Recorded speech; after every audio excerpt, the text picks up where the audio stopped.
You don't really know much about Halloween. You thought no further than the strange custom of having your children wear masks and go out begging for candy. It was the start of the year in our old Celtic lands, and we'd be waiting in our houses of wattles and clay. The barriers would be down, you see, between the real and the unreal. And the dead might be looking in to sit by our fires of turf. Halloween. The festival of Samhain. The last great one took place 3,000 years ago, and the hills ran red with the blood of animals and children.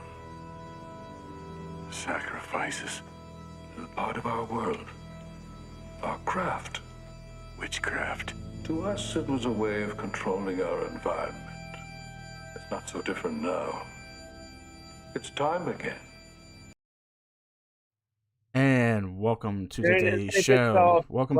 I got it. Welcome to today's show, everybody. This is the Othersyde podcast. You guys were just seeing an excerpt done by Dan O'Harely, the late Dan O'Harely, who played Colonel Coughlin in the movie Halloween 3, Season of the Witch, which is one of my top favorite of the Halloween franchise. We were talking about that just the other day on Tuned In Live. We were talking about the history of the Halloween films, and Halloween 3, which is kind of sticks up like a sore thumb for a lot of people because it has nothing to do with the Michael Myers trend, that follows along the Halloween franchise, but it is completely different, and it fits along with the season, and it is, like I said, it's one of my personal favorites. So that was a really well delivered scene by Dan O'Harely in the movie Halloween 3.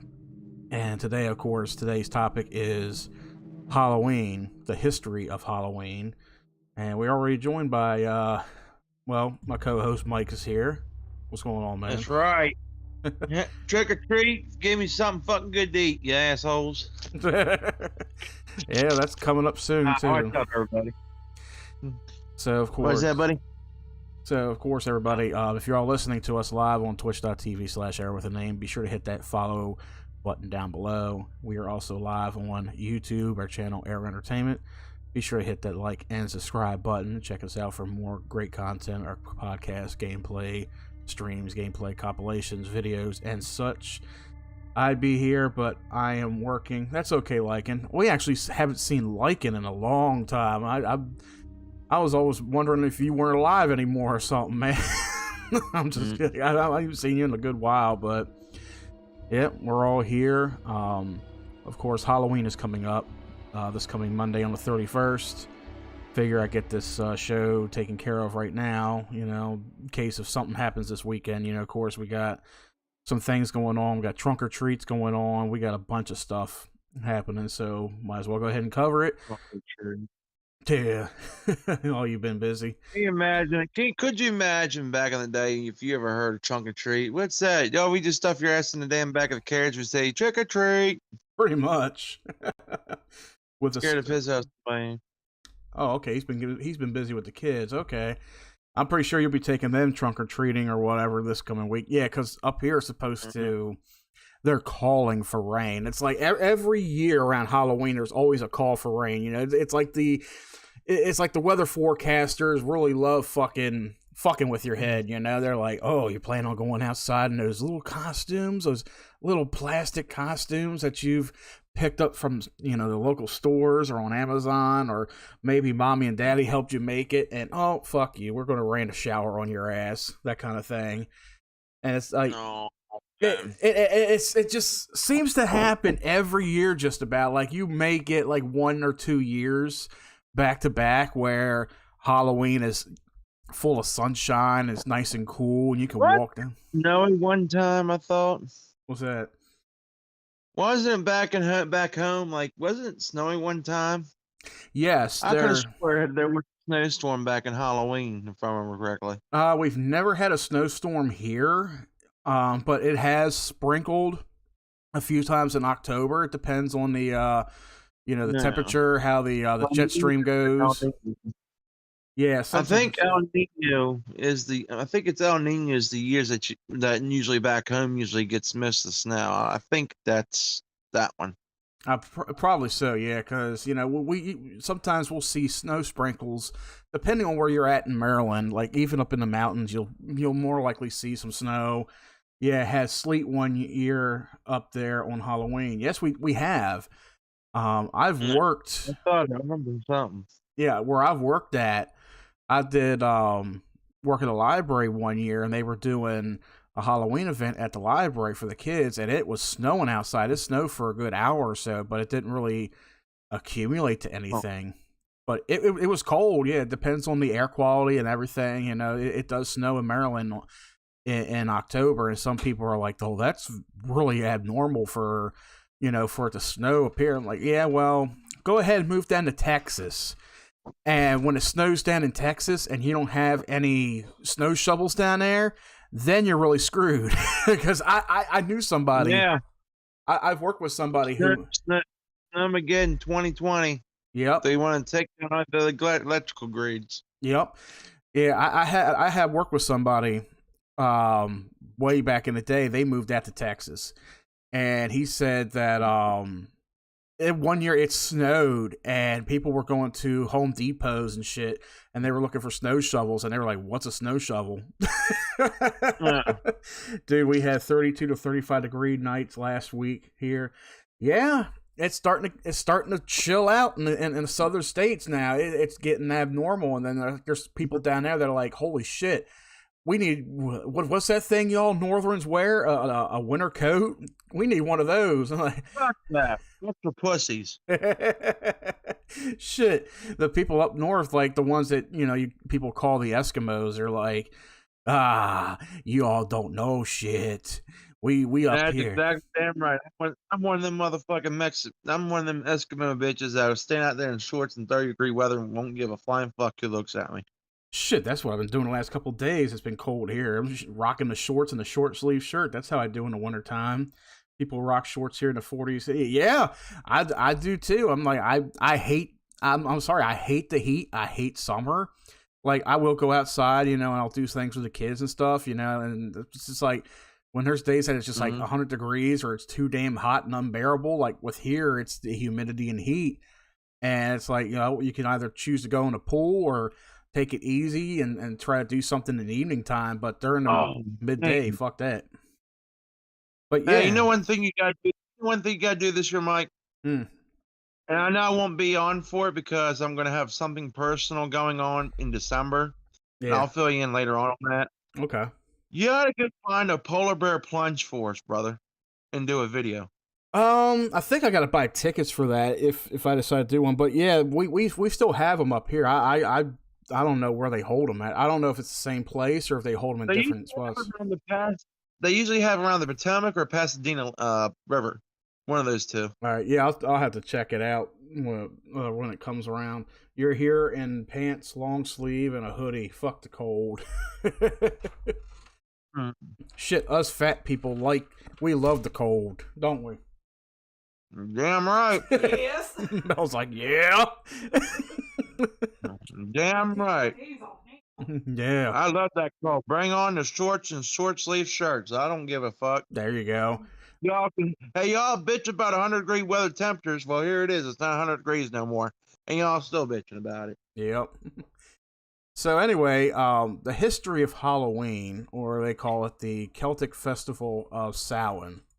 Now, we did an episode about 3 years ago when we were teaming with Tom and his podcast Through the Doorway. We did an episode of the history of Halloween, and we covered it. And we came across the word, Samhain. It's spelled out as Sam Hain, which throughout my whole life, that's pretty much what it was pronounced as. Even in the movie Halloween 2, Dr. Loomis, the character Dr. Loomis, pronounces it as Sam Hain, the Lord of the Dead or the Festival of the Dead or whatever. And it's like, okay, the word is Sam Hain because when you see Sam Hain, that's how it's pronounced. You don't expect it to be pronounced as Samhain.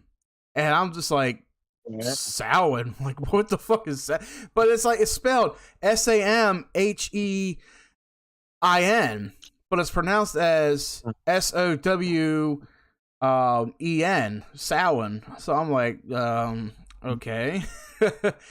So we got the history of Samhain, which is the history of Halloween goes back thousands of years to the ancient Celtic festival of Samhain.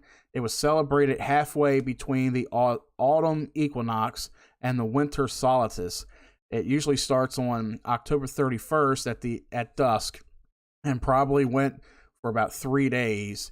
It was a celebration of the transition from the lighter half of the year to the darker half, which is pretty much, different parts of the Celtic area pronounce it differently. That's probably why. Yeah, you got some that'll say Samhain and some probably say, Samhain.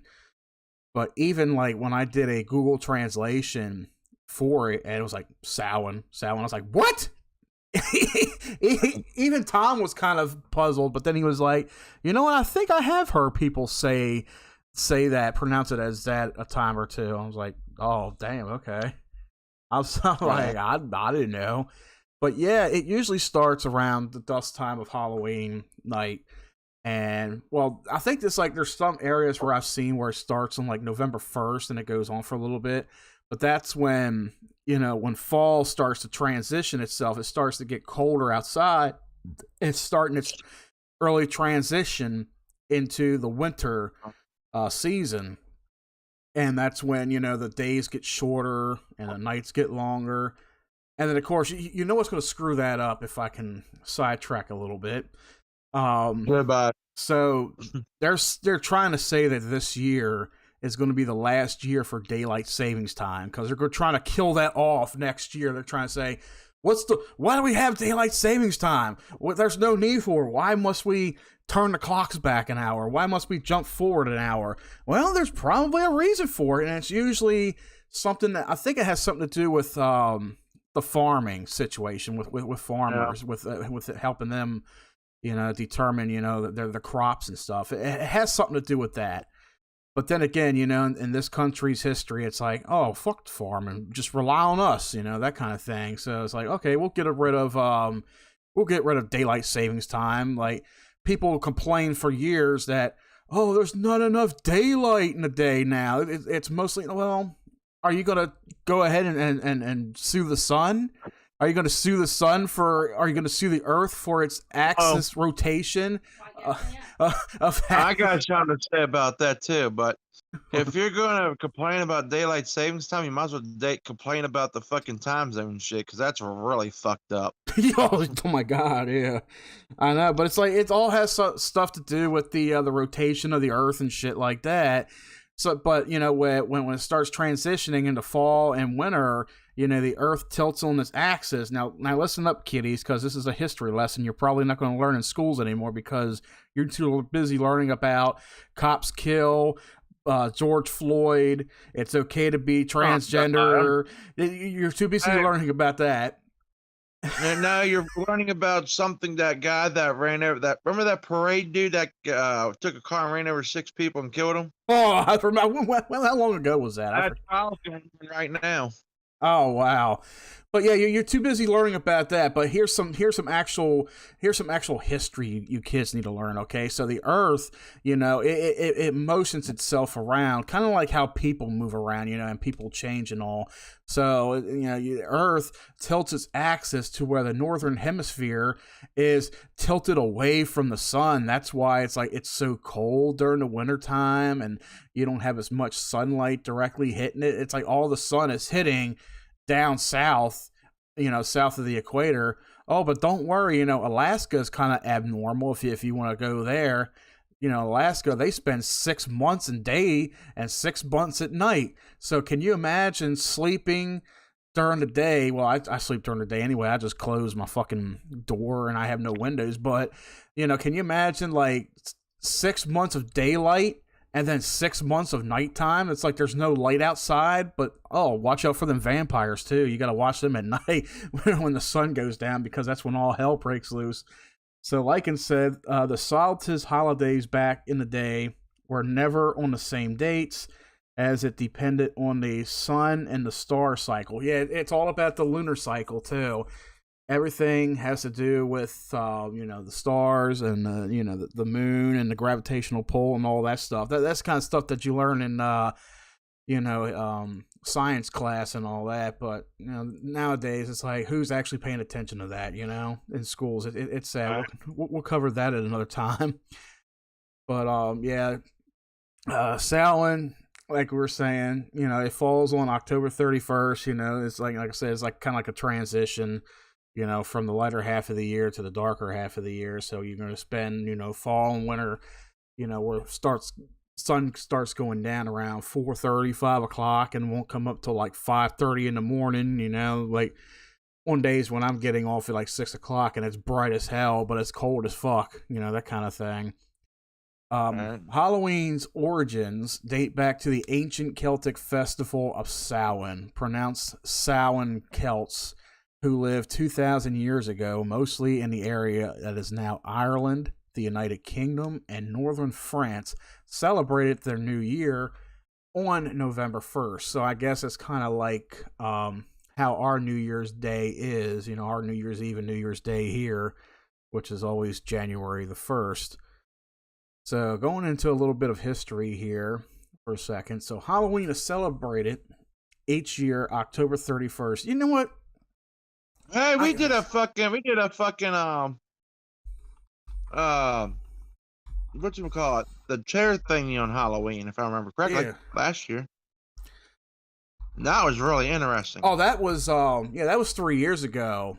So, a little history behind that, guys. If you follow our channel and you follow Tom's podcast Through the Doorway, so Tom and I, while we were live with Mike, via Skype, and Tom had this chair that he acquired from somebody at the Marley Station Mall in Glen Burnie, Maryland, Pasadena area, and it said to, there was a woman who died in the chair. That was the history behind it, that, somebody had told him there was a woman who died in the chair.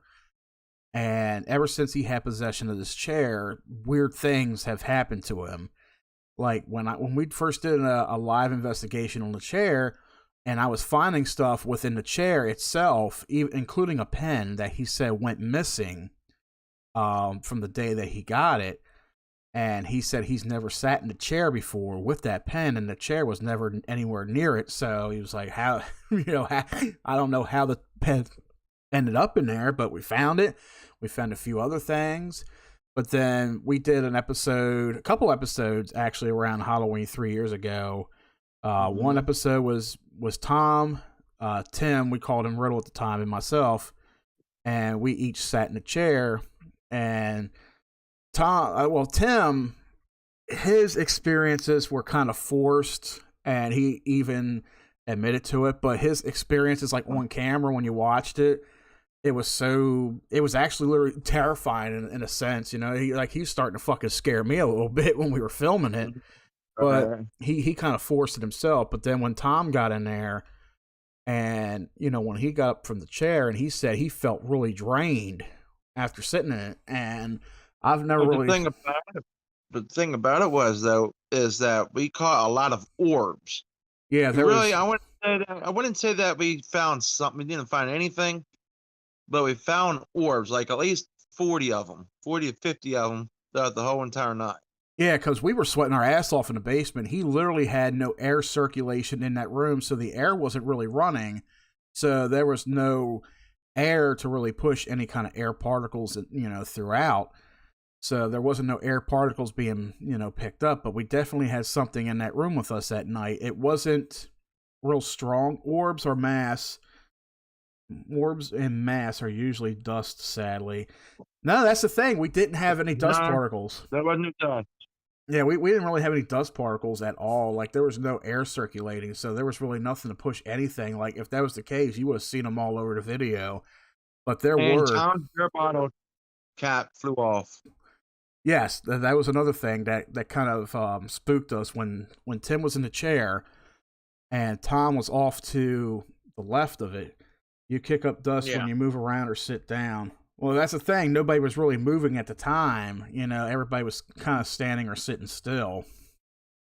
So Tom, he was sitting off to the left, he was sitting on some steps, and while Tim was doing his little thing in the chair, and I heard this, metal clanking off the bottle or something. He was like, "What the hell?" He had a beer, and I was like, "Oh, hit the lights," and he was like, Mike, I can't do that."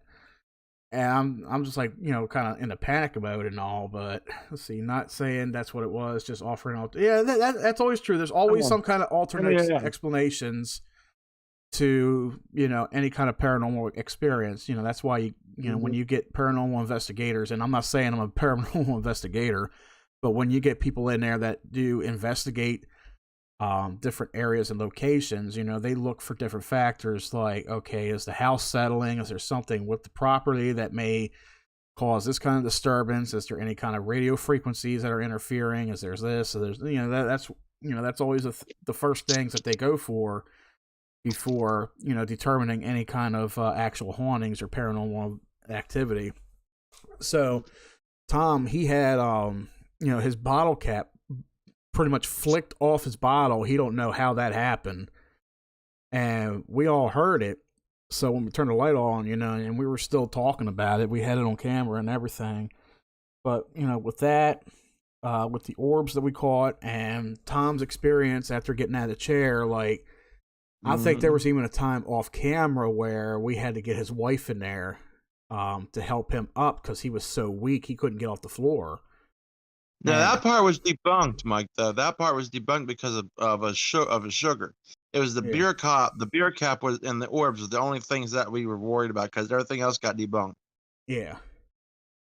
So yeah, there was a lot of things that went on with that video, but we did have some experiences with it. We did catch it, and that was something. And then of course, Halloween night, we did a video where we were, I think it was a video where we were live. No, we were actually filming a video, and we had Mike live with us, and of course, somebody else I'm not going to mention, he was there as well via Skype, and we were doing the Ouija board along with the chair. No, I wasn't there for that one.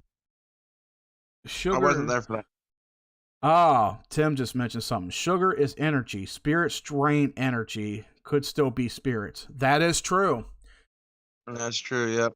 So it is definitely out that. And as you mentioned that, it is definitely possible that because with Tom being diabetic, it is possible something could have drained him of that energy, and so we're not going to say it's debunked now. I might bring that up with Tom later on, and just be like, yeah, you might have actually been drained by a spirit.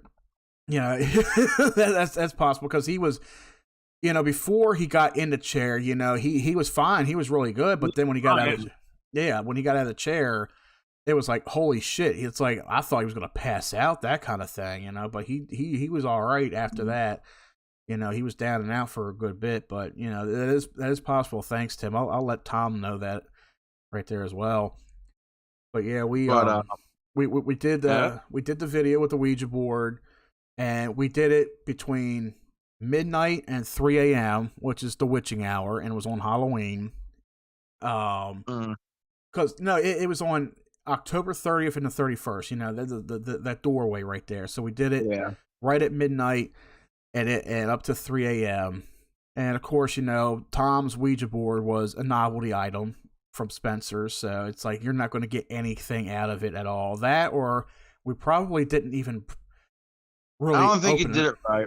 That's what I'm thinking. It's like you got to know what to do when it comes to those kind of things. But we were doing because if so, you probably would have been dead by now. Yeah. The only good thing we got out of that video, minus some entertainment value, was my fart that was heard around the world on that motherfucker. No, that was like that. You're thinking about last year. That was not last year, but the year before. No, that was 2019. Yeah, it was 2019. That's what I was talking about. Yeah. It was 3 years ago. Ouija board, that wasn't during the Ouija board. That was during the chair thingy, Mike. We were doing the Ouija board with the chair. No, because Ouija. Oh, okay. Well, I guess because I thought it was a 2-part video that y'all did. No, we did one segment. We did a second video where we were parroting with it. But yeah, the one video. Okay, that's where we got confused then. Okay. Yeah, the one video we did the Ouija board with the chair. That was when Tom was curb stomping the chair cushion, and I was on his metal chair, and I leaned right, and there it went. Oh, that's right. That's right. Yeah. That was different. Okay, never mind. I thought. Let's see. I was thinking about that one time when we was actually doing the thing. Yeah, right because of fucking Burger King. I remember that shit. That was Burger King. Yeah. And then you started coughing on the stream, and I'm like, "What the fuck you coughing about? You're in the southern country." Yeah, that's it. But no, Mike, what was it? Was it there was a night that my power went out, and I'm 1,000 miles away though also. Mm-hmm. And they did something, and my power went out completely for 5 minutes. That was when Tim was with us. That's when we did the chair. Okay. Yeah, I wasn't sure about that. Yeah, because you were telling me about that. Because after we filmed it, we watched it, and I had you on camera, and you were watching it with us, and you were telling me that you all lost power down there. Yeah, when y'all was doing the shit, that was the fucked up part. Y'all was doing it. I got lost my fucking power. Yeah, so started affecting you in a sense. It's like ghosts can travel. It doesn't matter how far away you are; they can travel out to where your ass is at. Yeah, heck with these guys. This guy looks more vulnerable. Well, pissed off with him. Yeah, damn right. Yeah, he's halfway across the country. Let's fuck him. It's guy in the asshole just already. Yeah. So I'll be right back. You say you'll be back? Yeah, I'll be right back, brother. All right. So while he's away, so this is a question that came up a few minutes ago before we got carried away with Halloween 2 years ago. So I'm sitting here reading that Halloween is celebrated every year on October 31st, and I'm like, wait a minute. That brings up a good question. Why is Halloween always celebrated on the 31st? That's like people, let's see, what did Tim say? Ghosts are energy. It would make sense that they could. It's also why they can't cross water, as water dissipates energy. Yeah, that is true. Ghosts feed off any kind of energy, especially like when you go to a site and you're filming and you got a camera.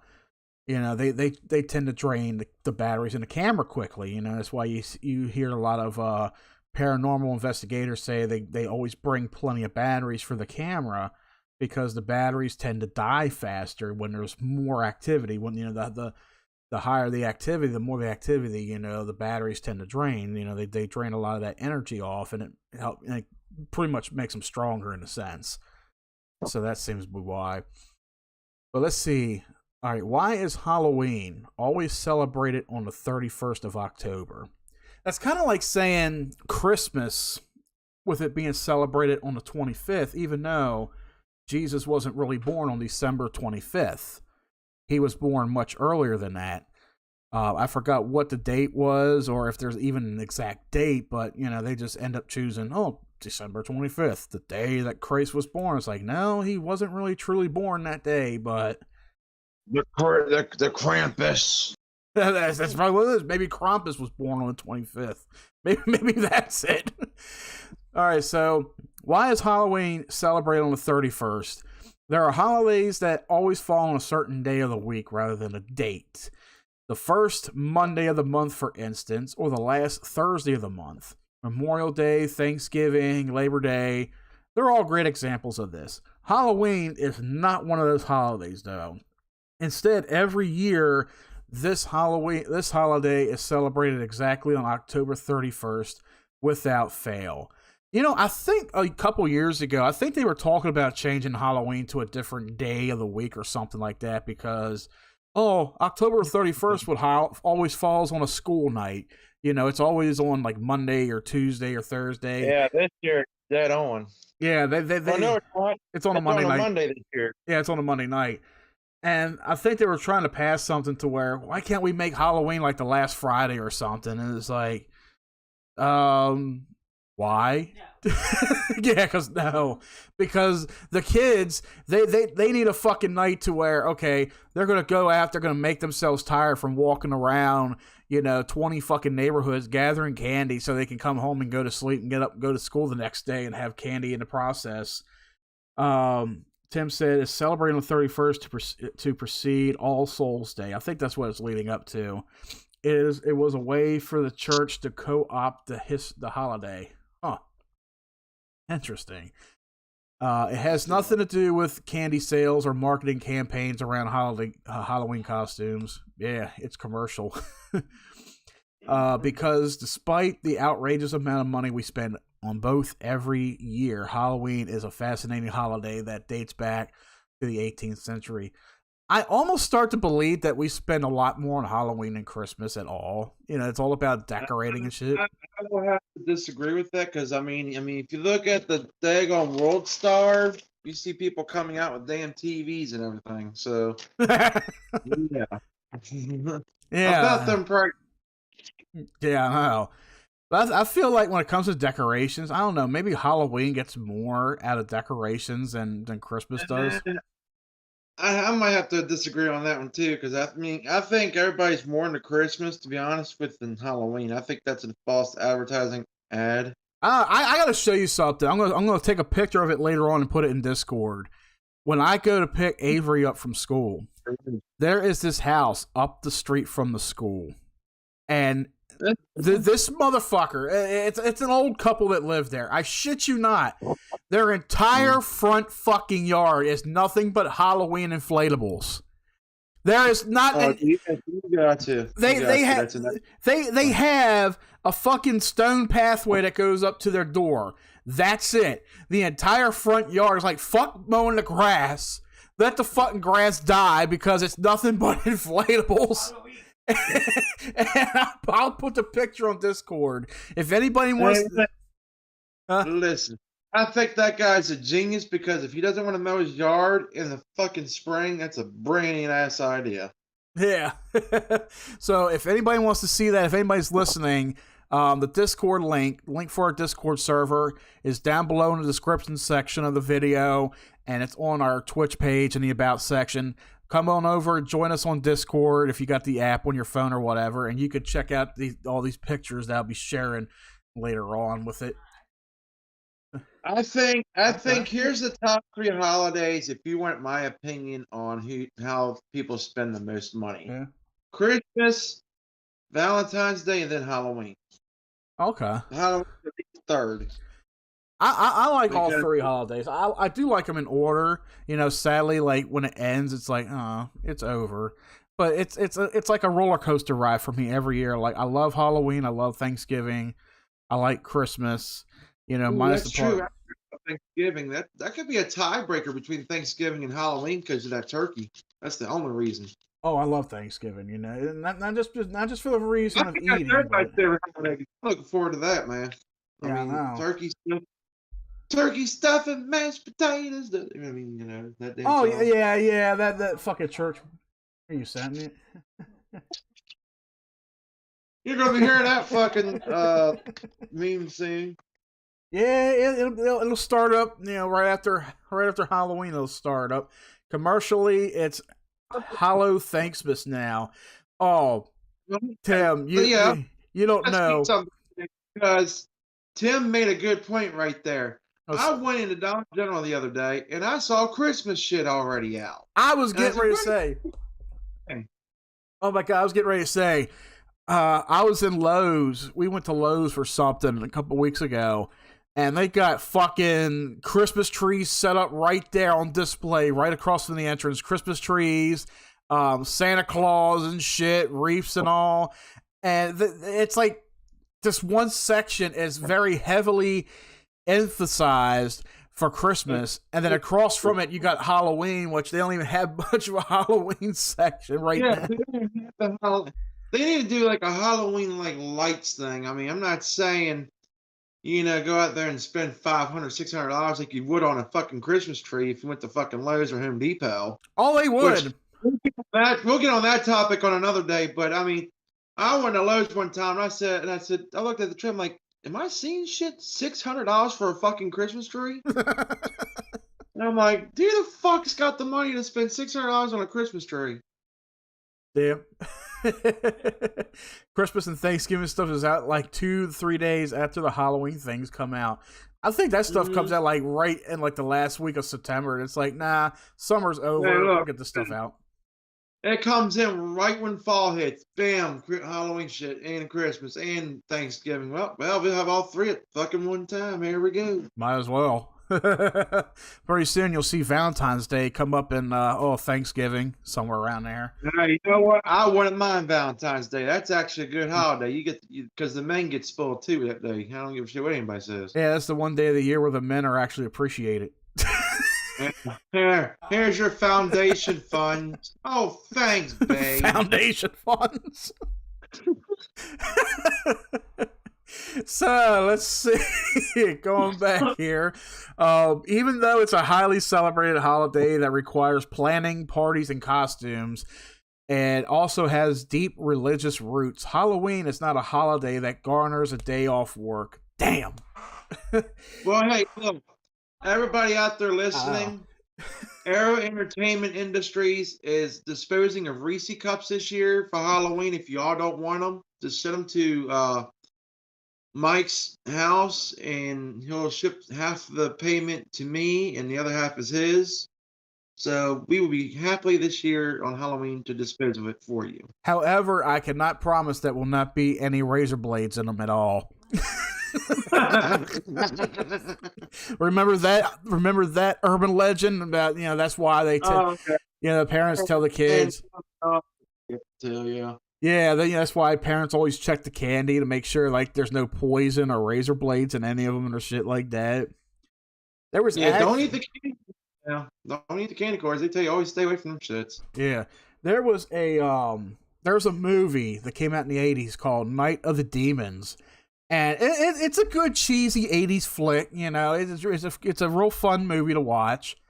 And there's this scene at the end of the movie.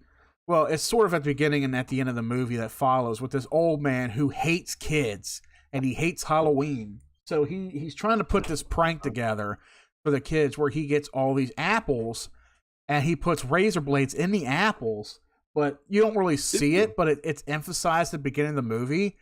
And then at the end of the movie, when it's like November 1st, and he's inside having breakfast, and his wife makes an apple pie, and he starts eating it, and then he realizes she made it from the homemade scratch apples that he got, and then he starts looking up, and then you see his throat start bleeding, and it's like, oh shit, he ate the apple pie. She made it with the fucking razor blades in it. I was like, damn, that's so ironic with that. But that's always called karma. Yep. But that's always been an urban legend for Halloween was the razor blades and the candy bars and shit. That's why. But then again, it's like you open this shit. And now it's what's the damn things? Now it's the Papa Mollies or with the fucking Flintstone vitamin shits. Now they got a whole bunch of mix. Papa Mollies. Papa Mollies, whatever the fuck they call them. I ain't heard of that. You can find that. Told you on Halloween, look out for these little candies, these little sweet tart looking things. Let's see, Halloween. Papa Mollies. Papa Mollies, yeah. I thought it was the Flintstones they went after, I thought. And it was actually some kind of fucking acid pill or some shit.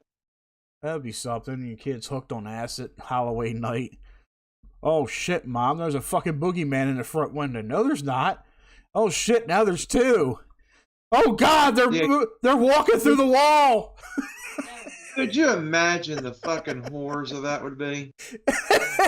That's when Halloween truly begins. When kids take acid. Oh shit. That's the worst nightmare before Christmas. Just saying. Give one to Dad. He'd be looking at the window. Honey, your dates are here, but but they're all dead. Right.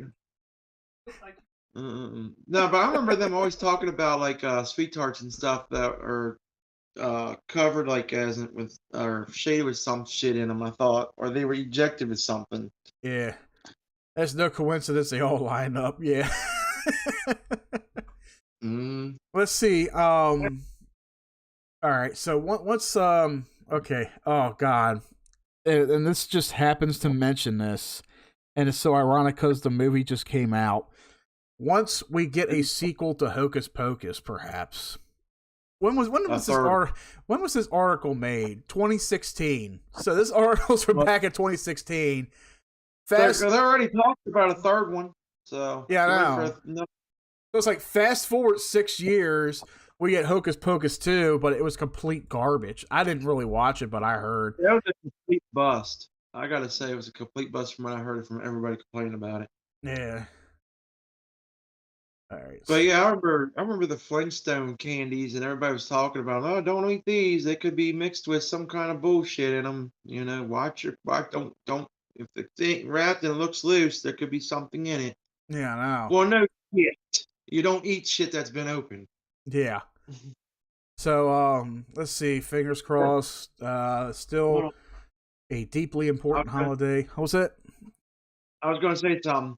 Yeah. And they'll tell you that is because there had been some jackass that didn't read the warnings labels before Halloween. It says, do not eat open candy or anything that's not wrapped. So you know there's got to be that one dumbass out there that had to do it for everybody else to hear about it every fucking year. It always is. You know, you'll hear the Democrats come out and say something happened and they'll want the holiday banned for whatever, you know, because they don't like it. And then everybody will fucking cater to them because they're little crybaby bitches and they're always right. Oh, my kid ate a razor blade. Well, slap the little bastard upside the fucking head and make him eat more. I got him, Tim. It's all right. I saw him. I got him. But yeah, it's like... Hey, look. Epstein didn't razor himself. Oh, shit. Epstein didn't razor himself. Damn, now you gave the Clintons an idea. Now they're slapping themselves in the head and like, God, why didn't we think of that? Damn, what did you think of that before? You know, the razor blade in the cake. You know, you never heard of that? You know, I'm going to slip you a file. I mean, yeah, Epstein didn't kill himself. You know, yeah. Well, oh, shit. Broke that algorithm. We're going to be fucking flagged. Razor blade apples on Epstein's body. It's not Halloween. Yeah. Don't say anything before you have this lovely, delicious apple. Chomp dead. Yeah. Let's see. No matter when you choose to celebrate the actual holiday, the month prior to, weekend before, the day of, Halloween is just the first major holiday in the actual holiday season. Once the fake skeletons are packed away and the candy corn is thrown away on November 1st, I'll eat that shit. I like candy corn. I mean, I don't eat too many at a time. That shit's overrated, dude. Like, I'm going to be real on that. Like, candy corn's too overrated. It used to be good back in the 90s when it was really good and no one didn't really look into all this shit that's going on now. Yeah. But now it's just too fucking overhyped. That's probably what it is. People get so tired of seeing it. It's like, it's too much of it. It's like, well, back in our day, there was not enough of the shit. You know, you'd be lucky if you found it. But yeah. And now you find it and people want to stick fucking dumb shit in it. It's like, you just ruin all the fucking Halloween for everybody, don't you? Yeah, pretty much. So now you got, you know, once you put all the Halloween decorations and stuff away, you know, you'll need to bust out the red and green decor for the fast approaching Christmas season, which is only, 2 months away. So enjoy every second of Halloween you can, because here's why it is celebrated on October 31st. Because ghosts! Not really. Halloween originated from the ancient Celtic festival known as Samhain, pronounced as Samhain. The celebration also took place at the end of October to honor the end of the harvest and the start of the new year. During this time, the Celts believed the barrier between the living and the dead was at its thinnest, so it was considered possible to communicate with the deceased. Then there's, as Tim explained earlier, All Saints' Day. In the 8th century, Pope Gregory III declared November 1st as All Saints' Day. This was the time to pay tribute to all saints and martyrs. It incorporated some of the same traditions as the original Samhain festival, and the night before All Saints' Day became known as All Hallows' Eve. Thank the Irish and the Scots. Go ahead. I got a question. Yeah. Mike, you've went to some Renfest, shit. Yeah. Yes. You've been to them a couple times. Have you ever asked them about Halloween? Actually, no, I haven't. That man, that would have been a good thing to do. Like, I know they're all in character and stuff, Well, but next time you go there, ask about it because I'm curious how they celebrated that shit back in the okay. days of running days. Mel said next year when we go, we'll ask King Henry VIII. Yeah, King to the I challenge you to the duel on Halloween, bitch. Yeah. That is a good question. I gotta remember that for next year. You know, like even if I had to have you remind me. Yeah. Well, I'll just next time when you go, let me know. I'll remind you. All right, man. Yeah, that is a good question to ask for that. You know, especially like they the Irish and the Scots. As I was here, it says here, before immigrating to America, the Irish used carved out turnips with demon faces to frighten spirits away. After settling in America, Irish immigrants in the 1840s found turnips to be scarce and started using pumpkins instead. As a result, Irish and Scottish immigrants are responsible for bringing the October 31st tradition of All Hallows Eve to America. So we all need to send out a silent thank you to our Irish and Scottish ancestors for this spooky and wonderful gift. So we got to. Well, the also funny thing about that, Mike. I don't know if this is kind of a combination with it, but the thing about it, you know how in Mexico they have a celebration called Day of the Dead. Yes. I'm wondering if that's connected to Halloween, but it's because it's a Catholic. Now, they're Catholic, mostly Catholic in Mexico. I'm wondering if that's related to Halloween in Mexico's day. I'm looking that up now. Yeah. Let's see. Tim also said... it's the Day of the Dead. Yeah, I got it. Tim said, so the origin candy, or the original candy-related tradition, was to carry sweets from your house to the graveyard to lure spirits back to their graves. I heard something along the lines of that somewhere. It's like the Krampus. Yeah. Of Halloween. They wore masks to keep their identity secret from them, as to not be haunted. I did see that too. He also said Day of the Dead predates the church. So let's see. Yeah, but it's a Catholic thing, I think, because I know in Mexico it's mostly Catholic. Yeah. Okay, so the Day of the Dead is not synonymous with Halloween, though it does shortly follow All Hallows Eve. It is sometimes referred to as the Days of the Dead because the celebration starts October 31st, which is All Hallows Eve, through November the 2nd. So, okay, so it is pretty much a kind of a Halloween thing, but it's not. Yeah. So let's see. This is from the website joincake.com. Halloween versus Day of the Dead. 10 differences to know about it. All right, let's see. So you got colors. You'll likely see a lot of the same colors when preparing or decorating for Halloween or the Day of the Dead. This is a significant amount of black associated with both holidays, but both incorporate pops of colors with orange, purple, white, reds, and more. The imagery. There's a lot of imagery that you'll see related to Halloween and Day of the Dead is similar. Skeletons perhaps gets the most of the spotlight in both, with the essence of Day of the Dead succinctly, I don't even know what the fucking word is, represented by sugar skulls. There are a few differences too, and you may notice that Halloween decor has shifted over the years to borrow more from Day of the Dead. You know, that's weird too, because we do a lot of shopping at Dollar General. You do get a lot of good stuff at Dollar General. Don't get me wrong, you know. And we started seeing a lot of like the Mexican type stuff, you know, along the Halloween stuff. And I'm thinking, what is this? Cinco de Mayo shit? Like I thought Cinco de Mayo was like in the summertime or whatever, you know. Yeah, Cinco de Mayo is in May. Yeah. So I'm seeing a lot of this stuff. I'm like, I completely forgot about Day of the Dead, you know, like. It's like when it comes up, it's like one of those things where I'm like, Day of the Dead. You know, I never really pay too much attention to it, but now that you brought it, you know, into the conversation, I'm like, okay, let's look this up. Day of the Dead is more about visiting your ancestors. Oh, okay.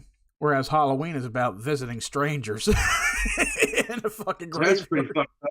Yeah. Hey, okay, let me ask you this question then. What's the damn similarities between that? Because you don't even know your fucking ancestors for one. And two, they could just might as well be strangers and you don't even fucking know. Hey, look, it's my cousin. No, you sure that's my cousin? Because I don't even know who the fuck that is. You know what I mean? That's my not so distant cousin that I just recently got to meet. That's my distant cousin for about 3,000 miles away. I don't know who the fuck that is. He's just a stranger to me. Yeah, I met him on OnlyFans. Yeah, OnlyFans.com. Let's see. The time of the year for it. So Halloween falls on October 31st every year, and this also marks the beginning of the Day of the Dead celebration. Though Halloween runs for just one day, however, Day of the Dead runs until November 2nd. Both holidays stems from All Hallows Eve, a Catholic holiday, just in slightly different ways we'll discuss later on. October 31st is significant in both schools of thought, since it was considered the day when the separation between the living world and the spiritual world is at its thinnest. But the door is open entirely, depending on your interpretation. Here's an October bucket list you may be interested in. What is this October bucket list? Oh, fuck, 40 plus items? Nah, never mind. I ain't gonna fucking look at that. That's too damn long. Yeah, it's like we're on time here. Yeah. Yes. Yeah, we're on a time skip today. If any modern Halloween has stolen imagery from the Day of the Dead, it's like it's trying to be its own thing, but it can't be. It's like it takes different aspects from the Day of the Dead part. Ties to spirits, monsters, and death. Halloween and Day of the Dead both fall on days when the spirit world is supposedly very active and accessible, but this isn't by accident.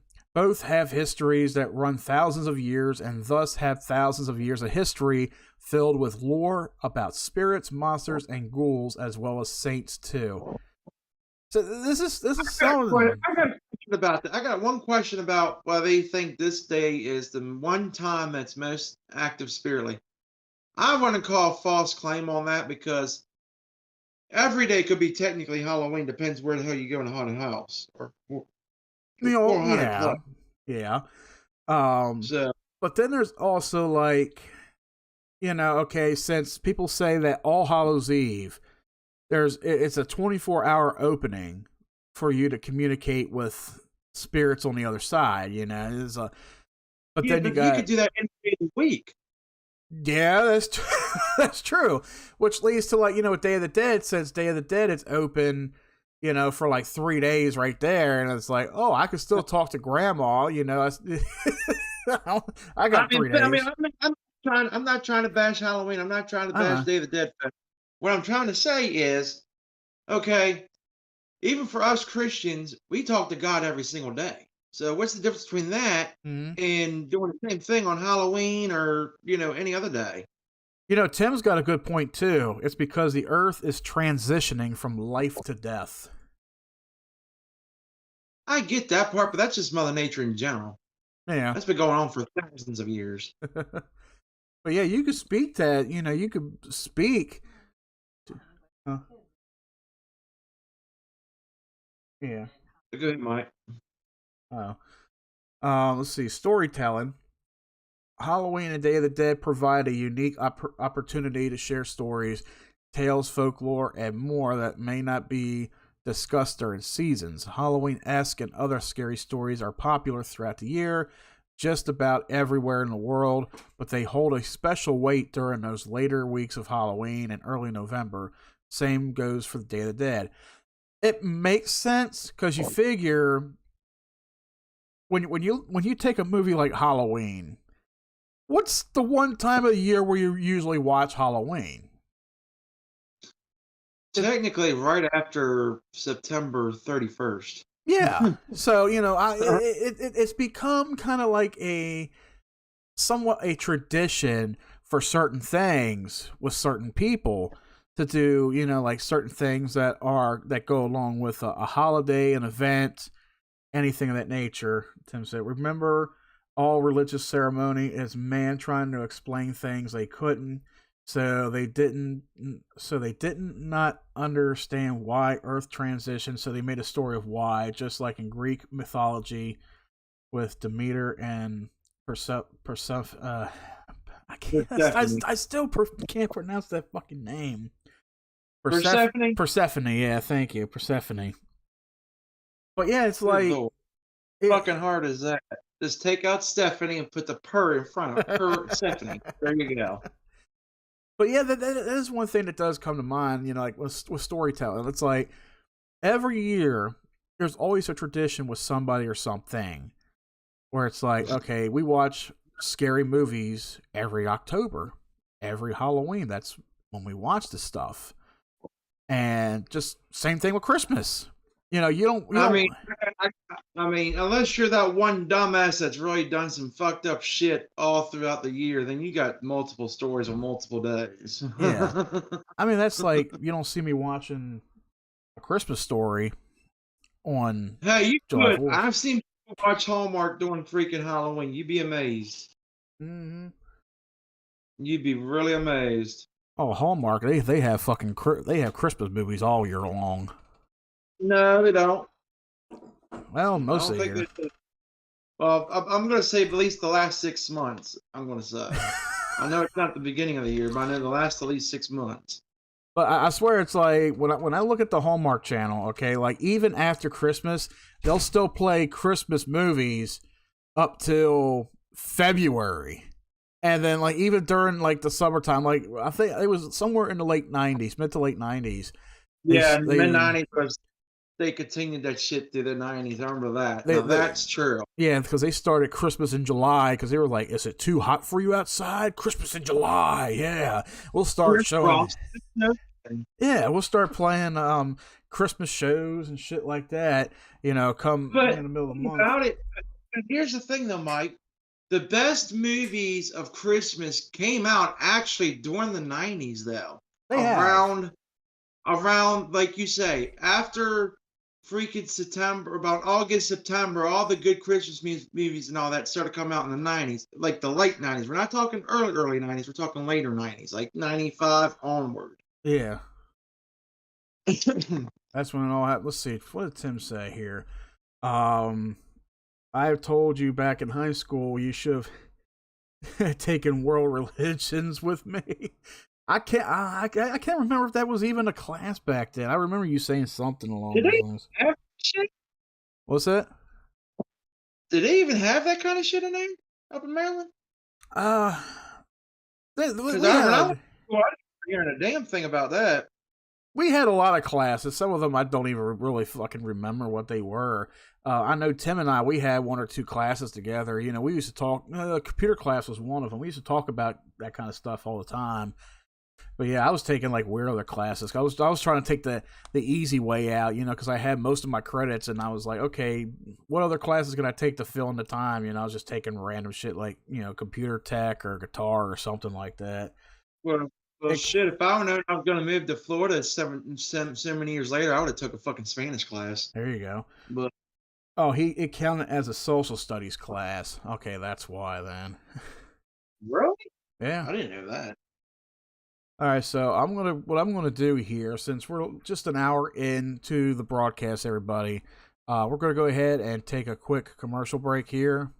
That way we'll get ourselves refreshed, and then when we come back, we'll finish up on Day of the Dead and Halloween.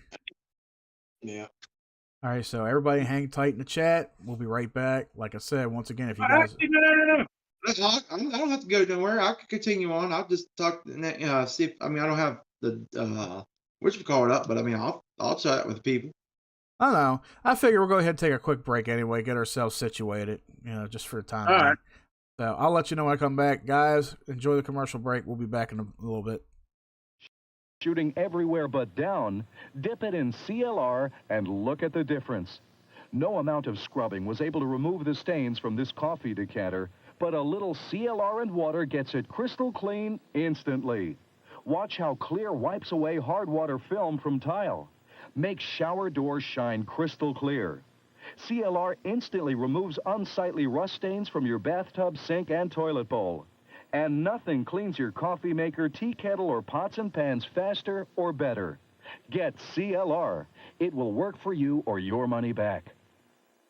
CLR is available at Revco, Ace, Fisher Big Wheel, Drug Emporium, Swallens, Super X, Service Star, True Value, Meyer, and Kroger.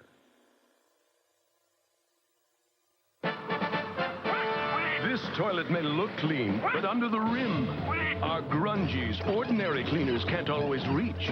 Introducing new Toilet Duck, the thick liquid toilet bowl cleaner preferred 3-to-1 over the leading brand. Toilet Duck's unique duck neck and thick, powerful formula reach up under the rim to leave your whole bowl clean and sanitary, right down to the grungies. New Toilet Duck. Nothing fights dirt like duck. From S.C. Johnson Wax. Nothing you've ever seen. I am Dracula. Nothing you've ever experienced. Nothing you've ever imagined. Yes, my love. Can prepare you for what's coming.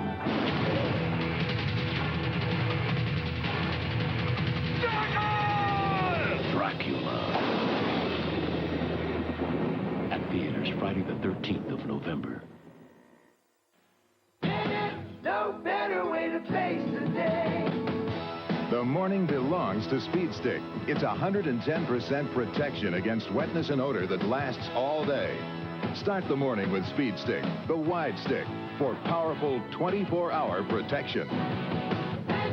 No better way to face the day. No better way to face the day. Speed Stick, 110% protection.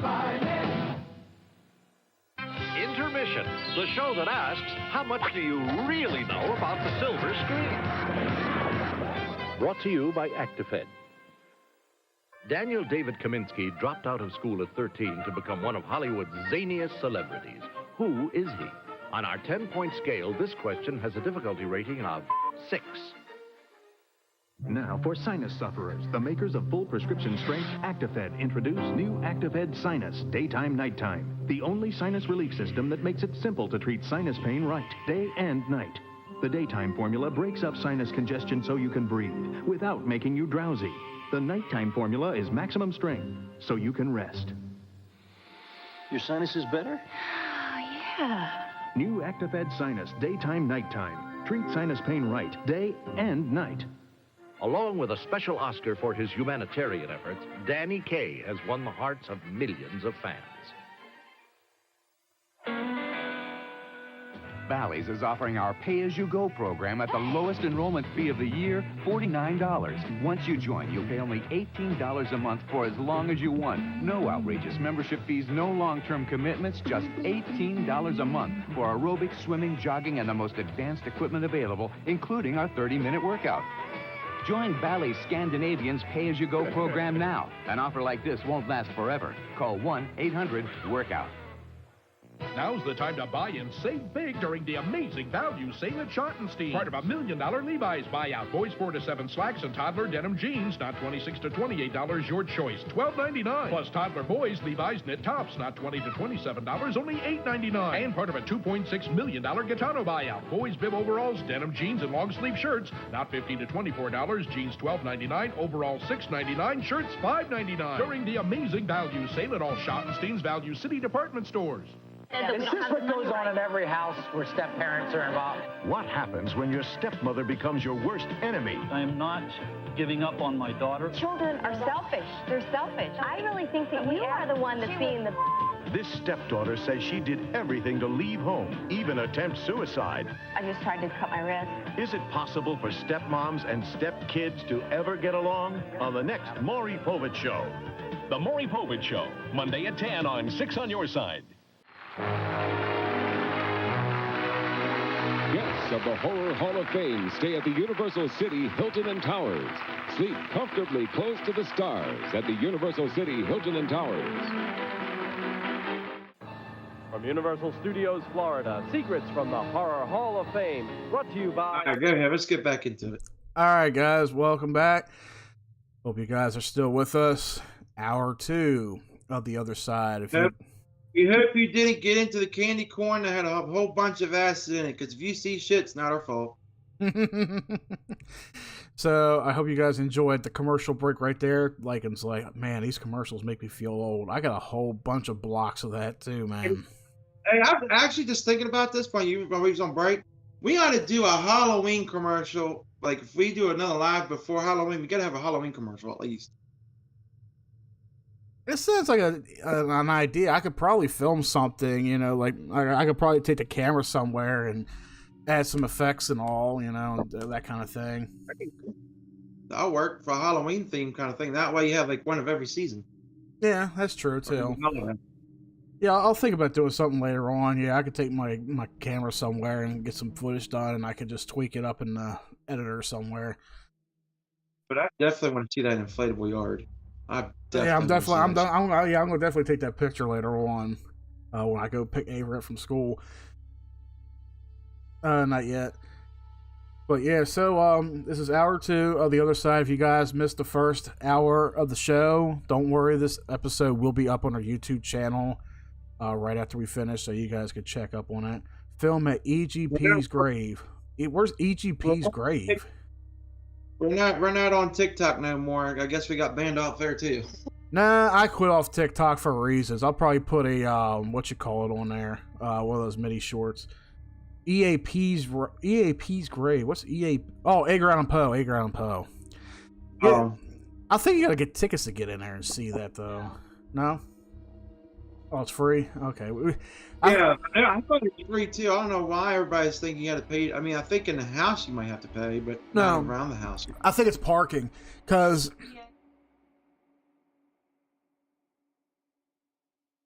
yeah, I know. Yeah, because Tom, and Tim, we were thinking about doing it 3 years ago. We were going to do a video of it, but we never got around to it because we were trying to think of where we could park.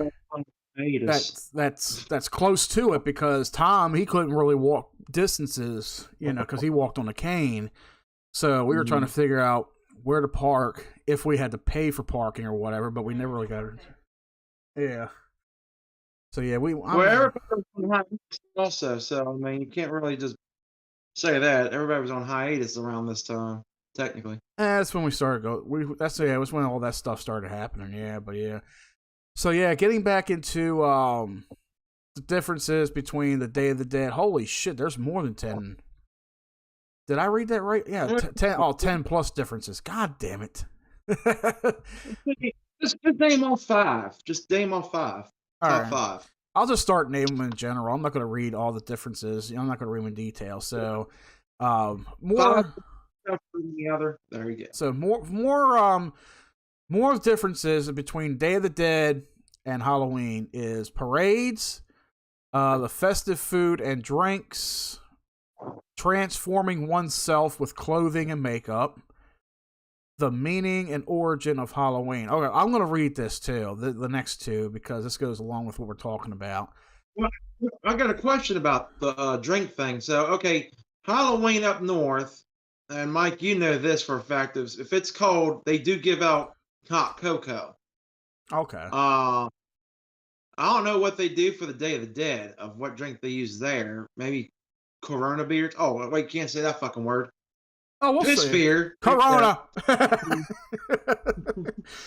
I mean, I wonder what they use for Day of the Dead drink compared to hot cocoa like they do in the States, because hot cocoa, it's usually cold around this time. So, well, looking back on it, Halloween and Day of the Dead incorporate specially themed menus and festive food and drinks. When you think of Halloween, of course, you think about candy and party foods as well as funky cocktails. Day of the Dead isn't much different at all, but we'll discuss some differences below. I'm not even going to look at that. But yeah, how Halloween and Day of the Dead are different.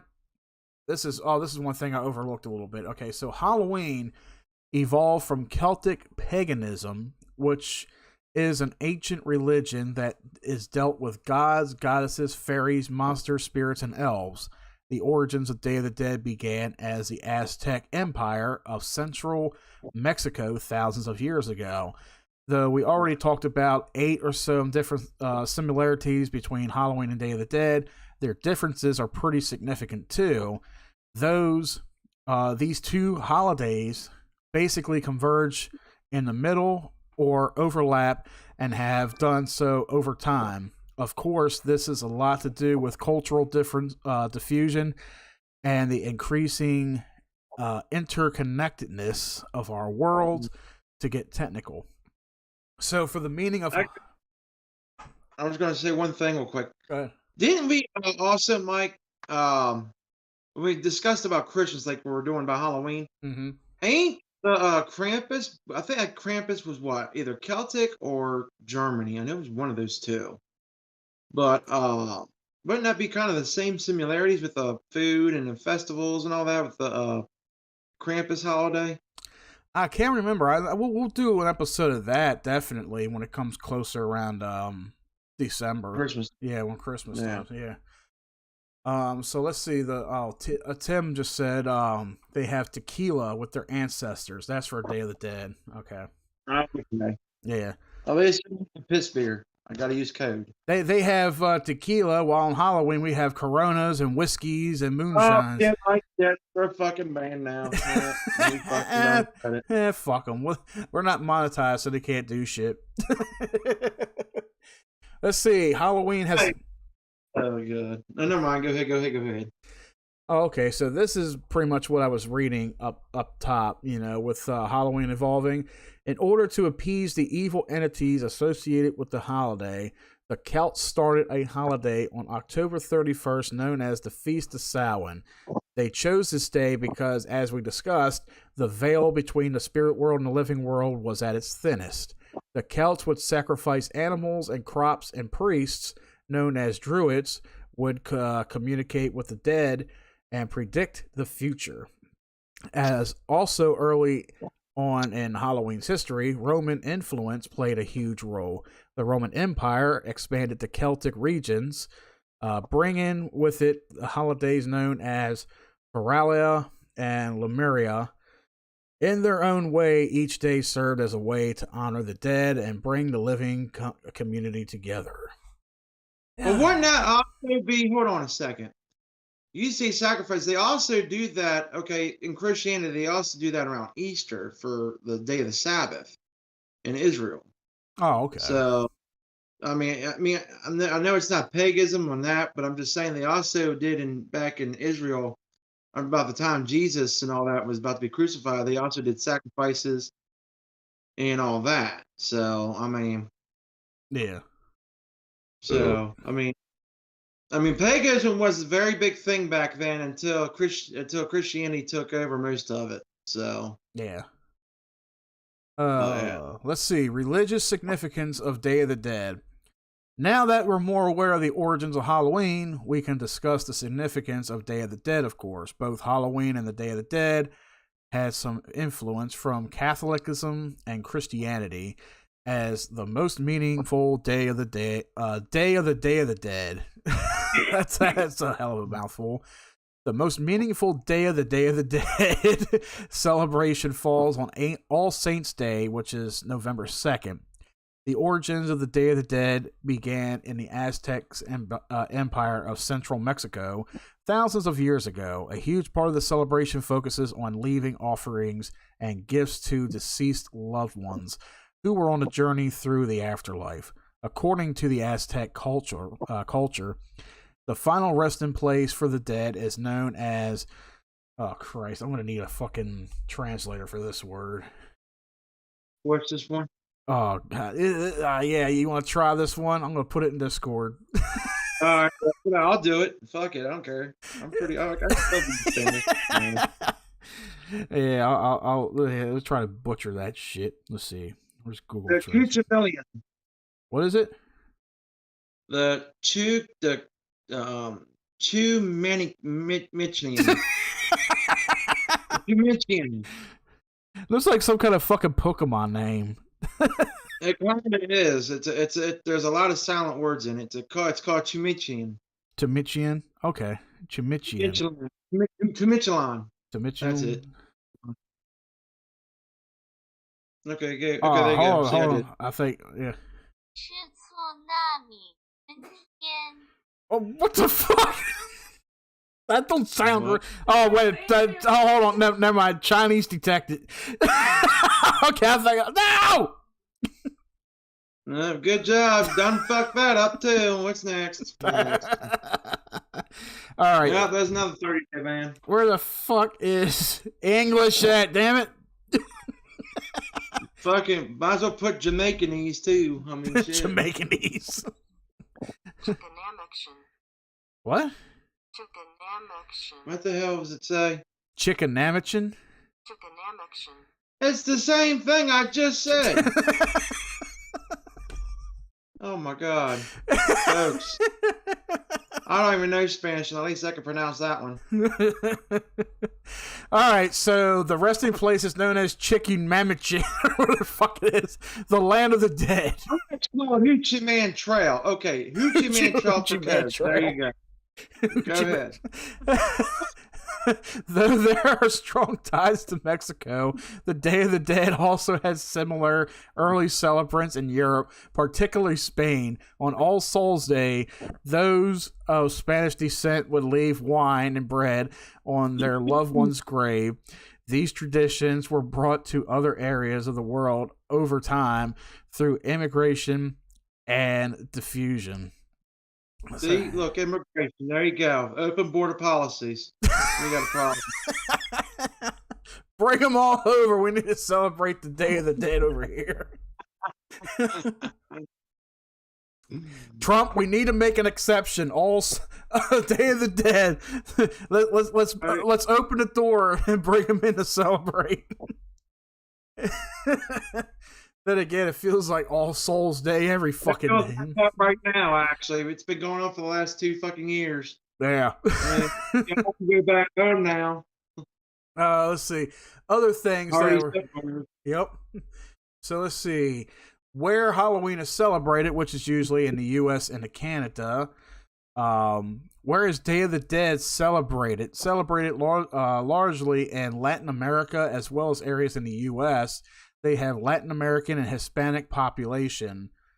Cities in the U.S. that typically have pretty extravagant Day of the Dead festivals, which are San Antonio, Los Angeles, San Diego, and Albuquerque. That's where they're all party harding at around about this Sunday. You'll be seeing it on TV. Yep. Mm-hmm. Next year, there's that border policy, folks. October 31st. They're coming to celebrate. Certainly sure the hell are. Yep. Let's see. We got Halloween food, which is, the candies, candy corn, stuff like that. Day of the Dead food. They don't focus on ridiculous qualities of candy or mini hot dogs mummified in puff pastry.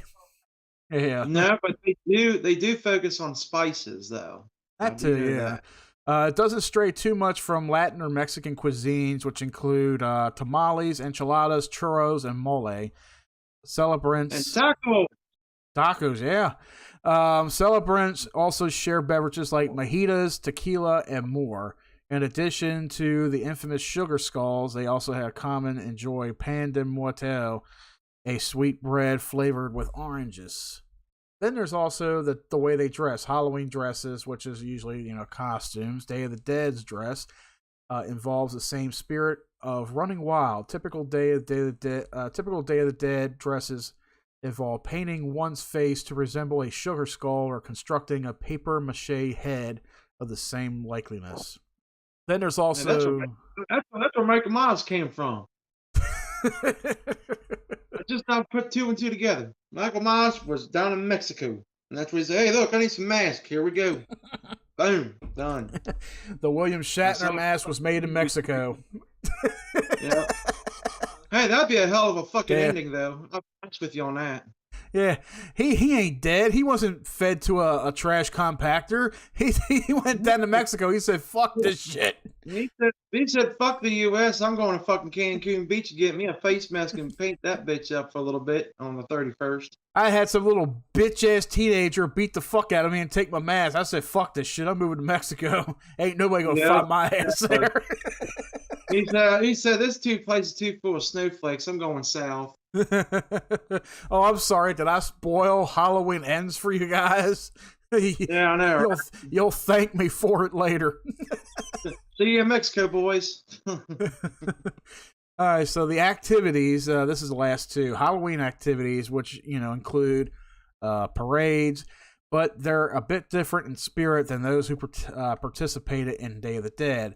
Halloween parades usually include a lot of not that, but they usually include a lot of different characters like superheroes, monsters, famous people, animals, just about anything.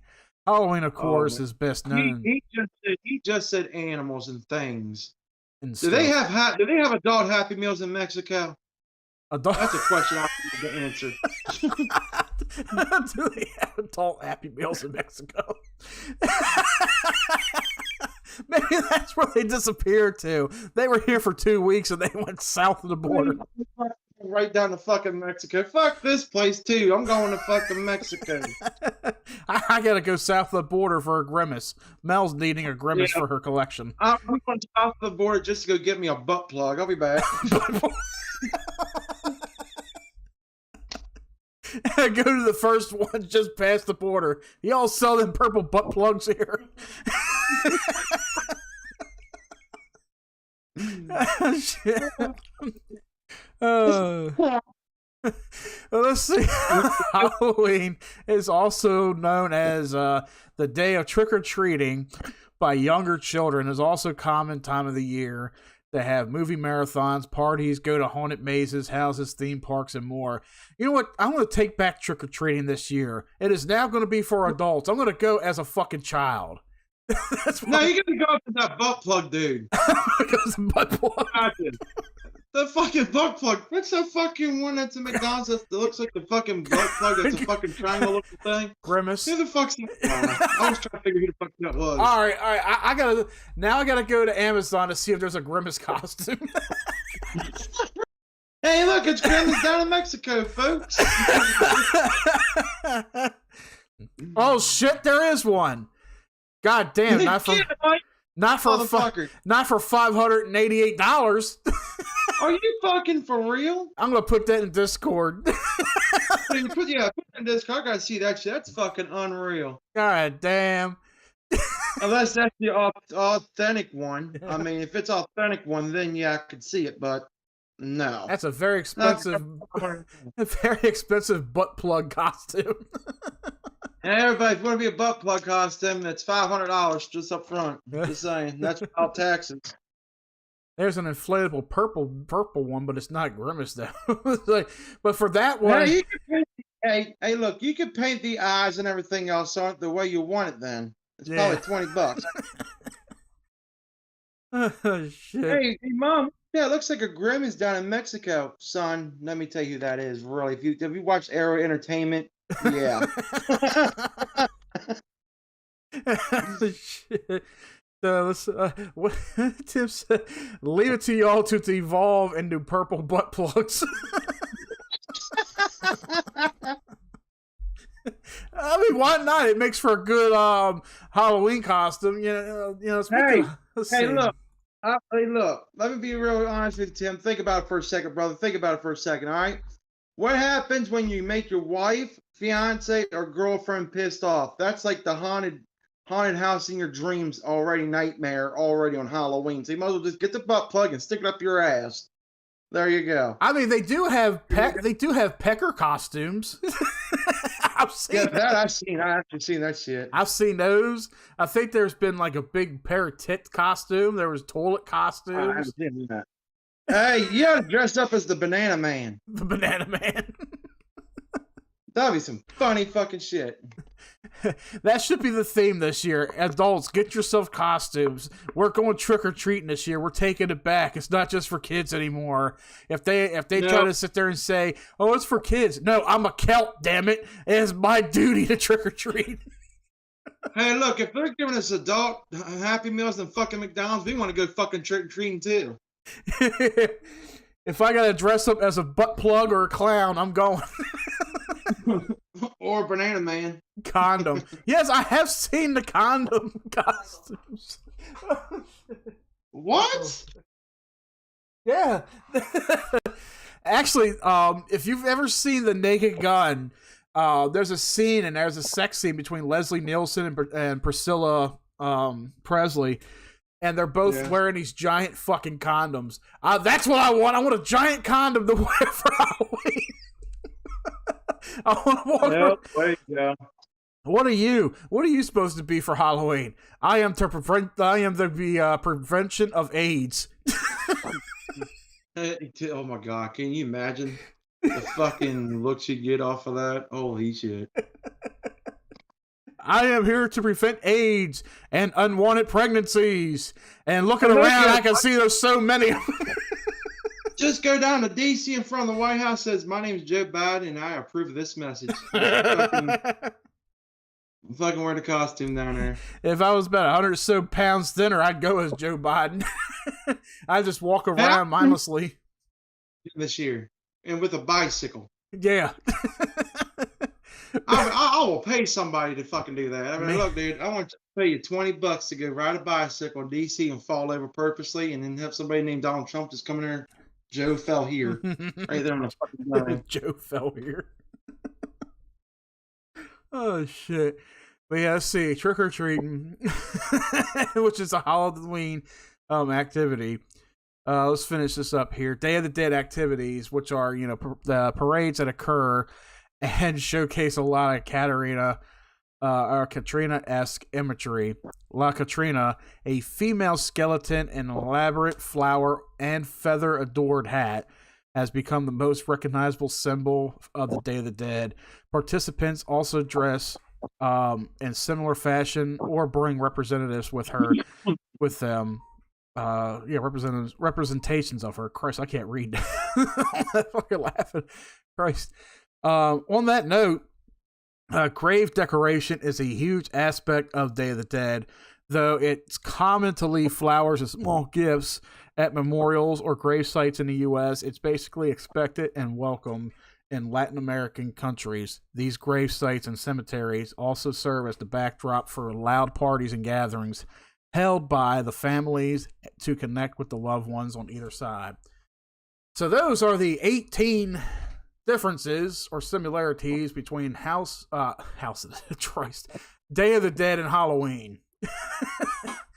When you look at it, it kind of sounds like two fucking horror movies. It's like, is that what you're talking about? Horror movies or the fucking holidays? I was like, I don't know.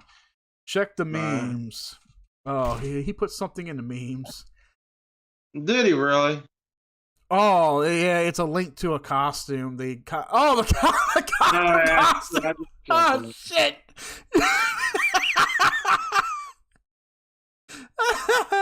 The bodysuit, the adult size. Size matters.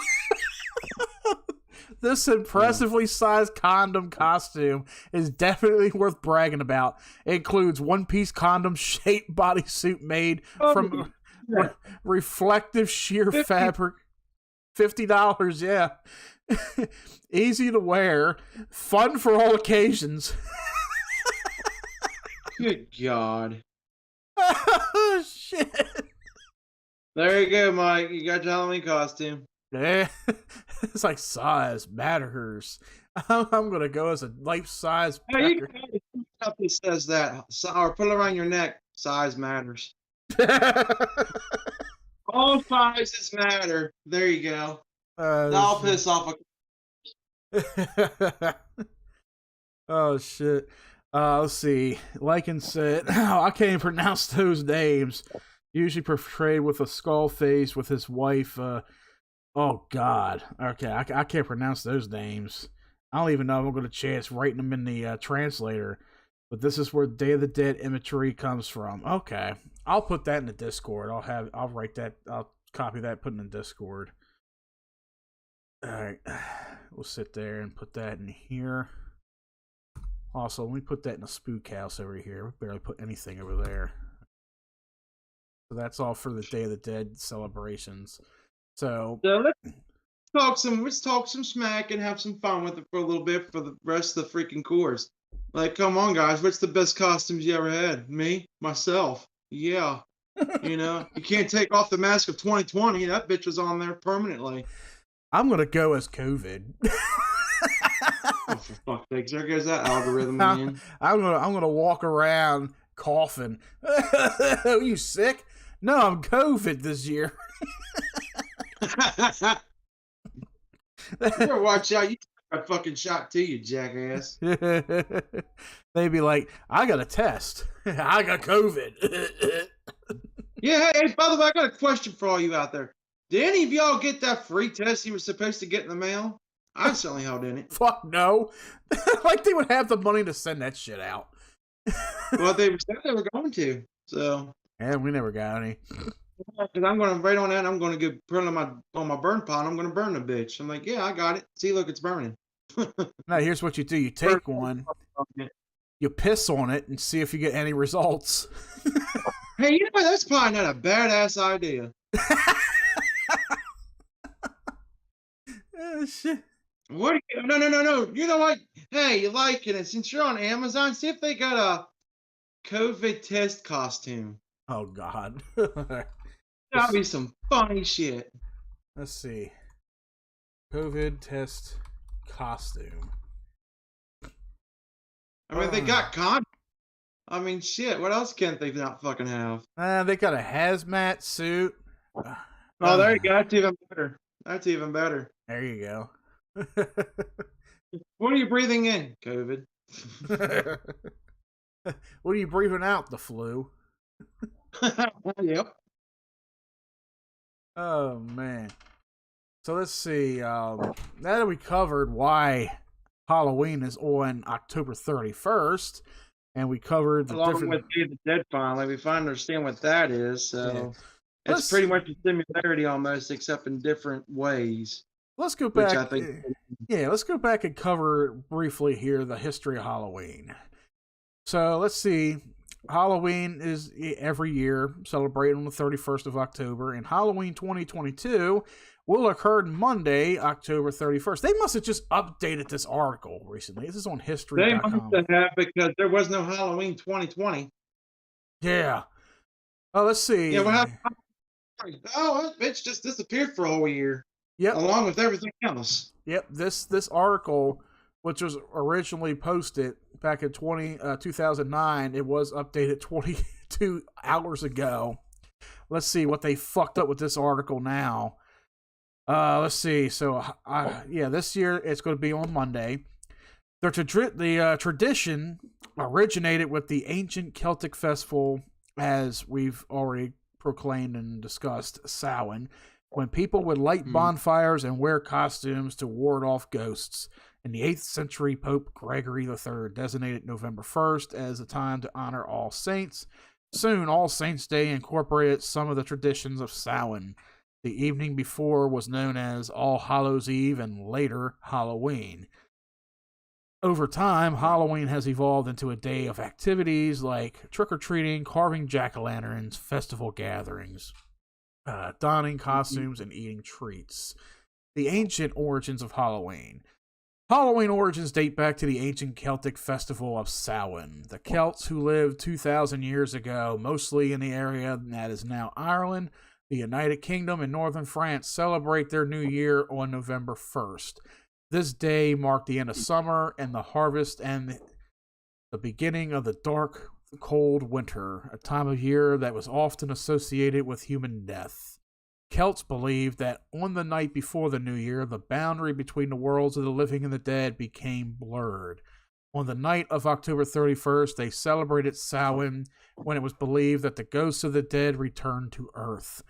In addition to causing trouble and damaging crops, Celts thought that the presence of the otherworldly spirits made it easier for the Druids or the Celtic priests to make predictions about the future. For a people entirely dependent on the volatile natural world, these prophecies were an important source of comfort during the long, dark winter. To commemorate the event, Druids built huge sacred bonfires, where the people gathered to burn crops and animals as sacrifices to the Celtic deities. During the celebration, the Celts wore costumes, typically consisting of animal heads and skins, and attempted to tell each other's fortunes. When the celebration was over, they relit their hearth fires, which they had extinguished earlier that evening, from the sacred bonfire to help protect them during the coming winter. It's actually funny that I said that attempted to tell each other's fortunes. So, here's the thing that just threw me off. Since they said they have blur visions, are you sure it wasn't the alcohol that the Scots drink? Because they love their whiskey. I got to question that article just a tiny bit about that, because if you're drunk, you could damage some crops. All right, I'm not gonna lie about that. Yeah. No, it wasn't really talking about blurred vision. It was the boundary between the worlds of the living and the dead. Like, that portal, as you could say, becomes blurred. It's a blurred portal, which means it becomes. That like the same thing? Is that the same thing like they did out in the fucking fields in the USA with all these stupid symbols in the cornfields and shit when it was actually made? Nah, you don't hear it no more. No, it's even like what Lycan was saying. Like I was starting to say, it's not blurred visions. It's between the lines between the world becomes blurry. It opens up, so where the dead can communicate with the living, that kind of thing. But now I know why the Mississippi River's running dry. Makes sense now. So, like I was saying, it's funny that I mentioned, or I was reading about, the attempted to tell others fortunes. So last weekend when we were at a Renaissance Festival, Mel paid for her and the girls to get their fortunes told by this fortune teller at one of these stands. And she paid a good amount of money for the fortunes, but she said that the fortune teller was dead on with all three of them, as she said. She was dead on with, yeah. But I'm not gonna. Well, at least it wasn't Miss Cleo that got arrested and locked up for so many years. No, she was no Miss Cleo. No, Miss Cleo was a fucking scam artist. No, this woman, everything that she was proclaiming to all three of them about what's going on in their lives right now. And the cards that she was pulling, when like, let's say with Mel, when she was telling her about her living situation and how her life's going, it's what the fortune teller predicted before she even told her. So she was dead on with a lot of things, and then, predicted the future in a sense, which, it's like, I guess working toward it, it will come true. So it's like, this woman, she. Hey Mel, you gonna win $1 million? If so, you know me. Just so you know. Well, she said the fortune teller told her that she was on the right track with how her life is going, and she will be $1 shit. She says she has found her soulmate. You lost him. Yeah, and that's true. Because so when married? Did she say that? No. But here's another thing that said she stated that she had found her soulmate once long ago, lost him, but then found him again, and there would have been no way that she would have known that. What she's talking about me, because there was like a day or so where I dated Mel back in high school, and then we just. And then we kind of parted a little bit, Of course, I ended up dating a bunch of floozies since then. But then, 2 years ago, of course, we come in contact again with each other. We started dating, and here we are. Fortune tellers are experts at reading body language and speak on broad generations. Oh, this is different, Tim. This was different. When I say like. When I say like, she was dead on with a lot of stuff before predicting or anything, like she was dead on. How much? Hold on. Now, how much did you end up paying? She paid. I think it was like. She said altogether. She gave her 120 because I think it was like 45. I think it was like $40 fucking. I think that's what it was. Yeah, it was like 40 or 45 per person, but she gave a little tip to her because this woman was really good. Oh, okay. Trust me, it's not. They are really good at getting info without realizing you're giving it. No, Tim. This is. I did not speak. I didn't say shit. Yeah. No. So Tim, that's I see where you're getting at, Tim. That's with a lot of these floozies that you see on TV, like Miss Cleo. No, this was somebody different. This was not what you're talking about. I know what you're talking about, Tim, but this is not. This woman was not that. I thought the same thing, Tim. It's not Miss Cleo. Miss Cleo is the one that you had to call on TV. Yeah, because Mel said this woman did not know a lot of this information about her. at all. So it's not about like her reading body language and all that stuff. It wasn't about it. Like this woman, she knew. She predicted it. And that's a typical thing with a lot of mediums. Like mediums too. I'm not saying it's impossible, but generally there are just grifters. Right. I'm not saying. Well, I like I said, Tim. I know. I understand what you're saying, and it does come from, and it is true. There are people out there that pose as, fortune tellers. Like the ones that you go and visit, like out of their house or whatever, who are like, "Give me your palm. I will read your palm. I will read your wrist." That kind of thing. Yeah, those are like the grifters and all. But no, this woman, she knew what she was talking about.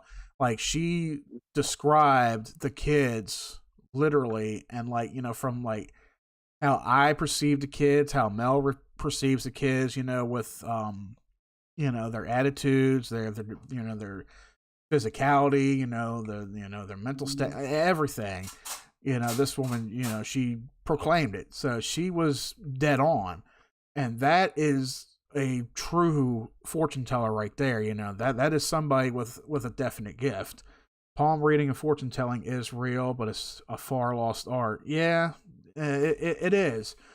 It really is, And it's because it falls under witchcraft back in the Salem days, is why it's like that. Yeah, exactly. Witchcraft. Because somebody tells your fortune. Oh, you're a witch. You must burn at the stake. That kind of thing. Yeah. Yeah, back in the Salem days, back in the 1700s, when all that shit started coming around about. But I will say, anybody, if you go to a Renaissance festival at any time, if you got money, visit one of their fortune tellers and Are they all? The thing about though is, are they all accurate? Well, I know this one was accurate. I'm not gonna sit there and say they're all accurate, because there are some that are like Tim said, grifters and all. But this one was definitely accurate. She was definitely on spot. Yeah. Me and my girl are gonna have to go up there and find this woman. Mm-hmm. Curiosity now. Because she said like, that. hey, because the way she was saying it, Mel said she was listing out certain things about her that Mel hasn't even described to her yet. Or didn't even explain it. Yeah. So she was telling her fortune. She was telling her, like, okay, you had kids, or you lost kids that you could have had, this kind of thing. And the fortune teller was listing everything out, and Mel said she just sat there and listened to her before she even said anything. So this woman knew her. She knew things about her before Mel even said anything. She didn't even touch her. I don't even think she touched her palm or anything. I want to ask one question. Did she actually say, "Hey, Mel, come"? Well, not Mel by her name, but say, "Hey, you young lady, come here. Something about you I want to read." No, she go like that. No. Mel wanted to get the kid's fortune done and get her done. So just for fun. She went ahead and did it for fun. So they were there for about a half hour or so. But when she came out of it, she said that woman was dead on with everything. So yeah, I will say, like, that is generally, one fortune teller I will say that actually lives up to their name. That lives up to. Like your neck. You got to see if you win $1 million for us, man. We need to get paid. Shit. Yeah. No, knowing me, if I got mine, I would have probably got the death card and been like, oh boy, when's it coming? Death card's not always bad, though. It can always be like a bad of an ending of something in your past, and now a new beginning started. It's not always death. Yeah, true. As long as you go into it as entertainment, you won't waste your money. Yeah, she went into it. She wanted to do it just for the fun of it. But then she came out shocked and appalled. You can go on YouTube and look up the fucking what's the Sagittarius is, Aquarius, all that. You can go on YouTube for free and watch them shits. Oh, I know. Yeah. I'm bored. I'm just usually on my phone. I'm just listening and laughing at the lady because she's like, "Holy shit! Holy shit!" Yeah, it's one of those things where it's like, "Oh, what's my fortune?" Avery's wasn't all good. No. Oh shit! It wasn't horrible, but like with Avery's, like the path that Avery's on right now is what we're seeing. Because Avery hates school. She doesn't like going to school at all. She wants to stay home all the time. You know, she wants to go to college, but she doesn't want to go to school.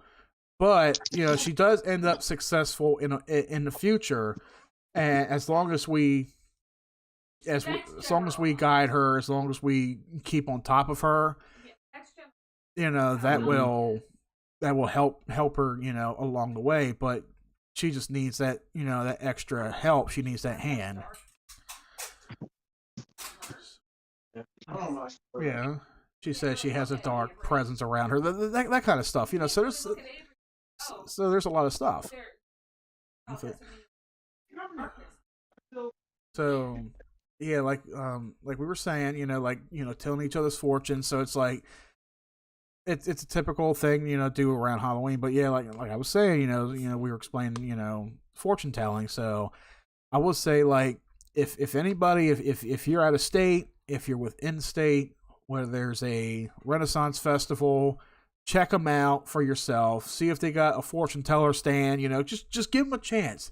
If they come out and tell you who you are and how your life has been without you even saying anything, then you'll know. Go along with it. You know, don't go into it heavily like, I'm going to go get my fortune told. They're going to tell me if I'm going to win $1 million in the future. Like, don't go into it with that, you know, that mental aspect.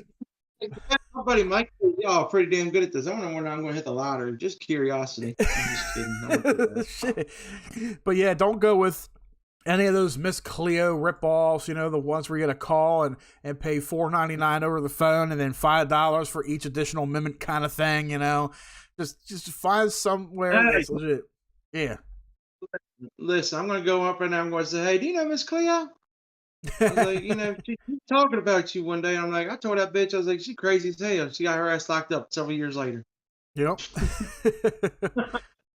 Let's see. Continuing on with the history of Halloween here. By AD 43, the Roman Empire had conquered the majority of Celtic territory. In the course of 400 years, they had ruled the Celtic lands. 2 festivals of Roman origin were combined with the traditional Celtic celebration of Samhain. The first was Feralia, the day in late October, where the Romans traditionally commemorated the passing of the dead.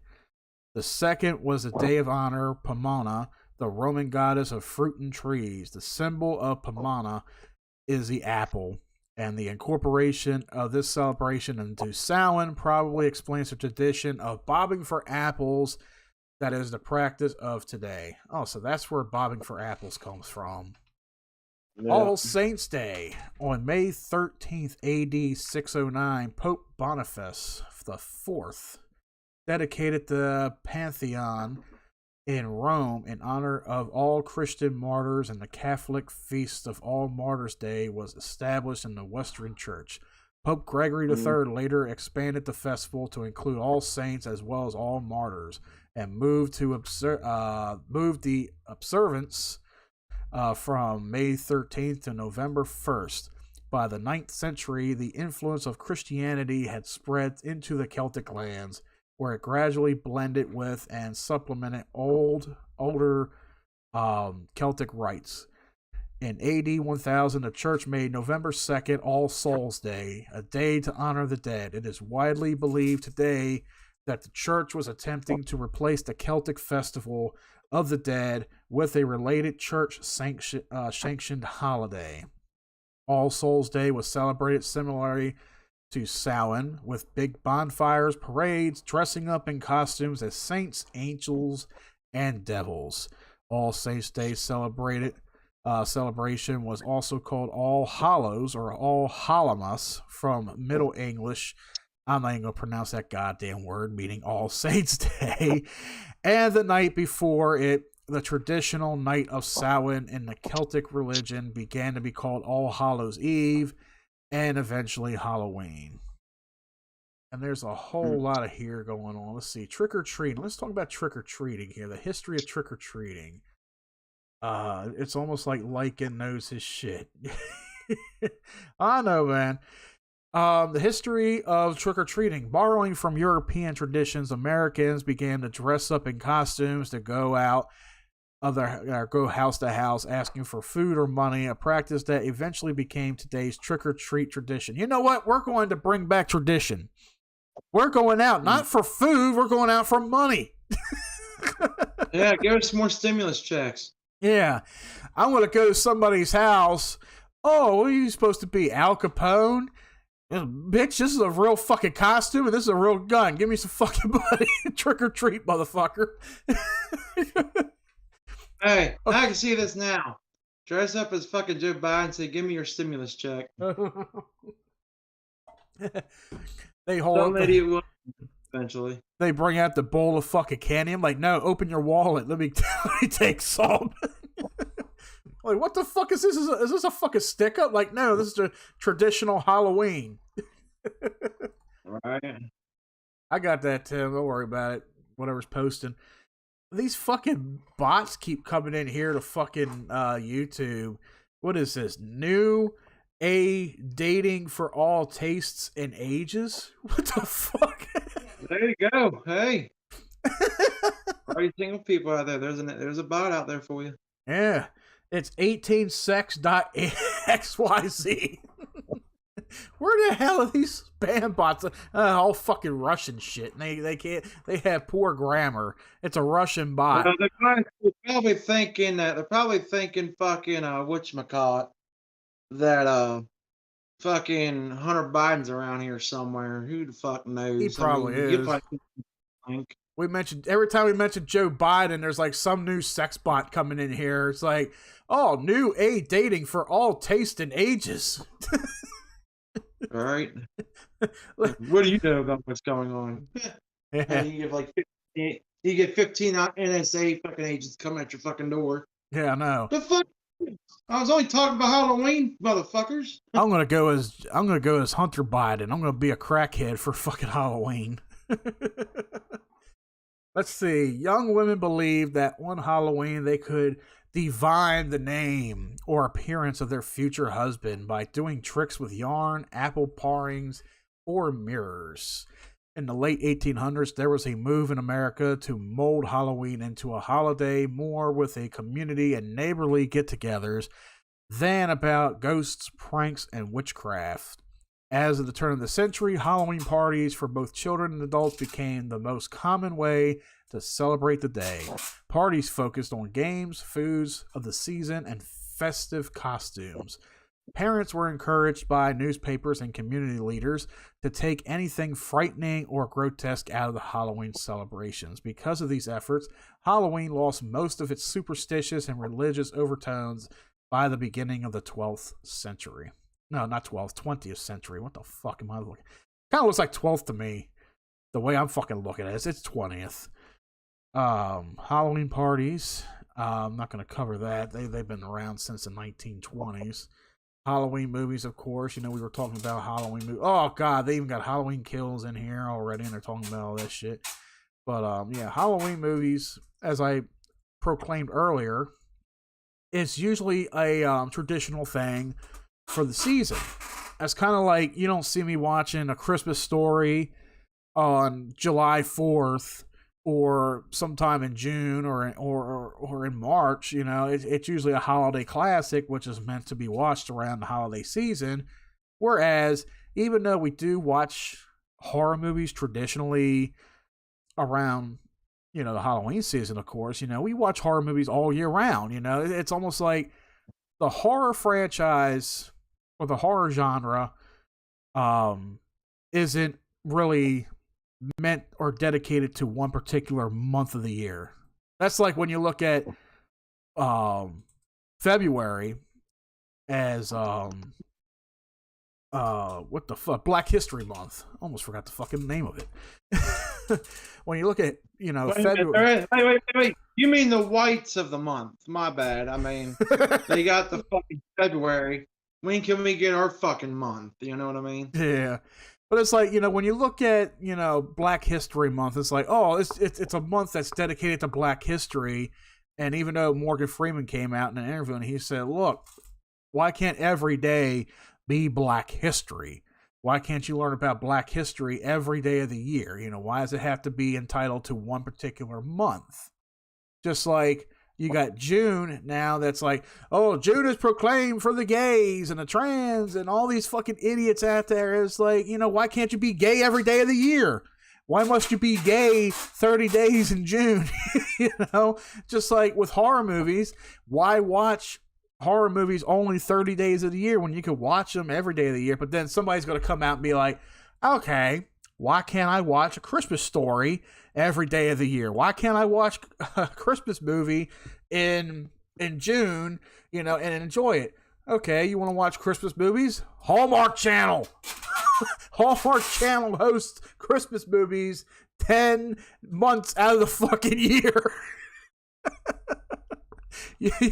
Like, there you go. You want to make that argument? There you go. But yeah, you know, Halloween movies, especially traditionally the movie Halloween, which is, you know, it's got Halloween in the title, and it's usually watched around this time of year. But, you know, people do watch Halloween throughout the year. You know, we watch a lot of the movies and such. But October or around Halloween season is when, you know, it's a spook fest, you know. It's like, oh, let's watch some scary movies, you know. Let's sit around the TV with the lights out, you know, and cuddle up under a blanket with some popcorn and just watch some scary movies, that kind of thing, you know. So, yeah, Halloween movies, horror movies, in a sense, you know, it's always been a real tradition, you know, when it comes to the entertainment part of, you know, the season. You know, it's like you're not just going out trick-or-treating or going to parties and you know, other little things. You know, you sit at home with the family or friends and you watch a good spooky movie, scare the shit out of each other. Yeah, something like that. Then there's All Souls Day and Soul Cakes. We already covered All Souls Day, you know, with the whole Day of the Dead thing. Black cats and ghosts on Halloween. I see black cats where I work at. Hey, I had a cat before. Does that count? And then, of course, when you go down on somebody, you see a black cat. Motherfucker's furry as shit. Oh, that'd be freaky as fuck, man. Imagine going down on a woman and she has a black cat as a freaking tattoo right there. You're like, oh, fuck. There's 7 years of bad luck. It's like, can I shave your kitty cat down there? He's getting a little furry. I knew you was going to fucking say it. It's like, hey, can you shave your pussy? I'm a little superstitious. Oh my god, you fucking kill me, dude. Can I pet your little kitty? It's black. I just want to pet it just for 10 seconds. It's like you either love cats or you don't. It's like, can you shave that bitch? I'm superstitious. Hey, no, you can't say that. Do you love kitty? Why you ask? Because I got a kitty. Where? Down there. Oh, fuck, I'm allergic to cats. Damn, that means I'm gay. Fuck.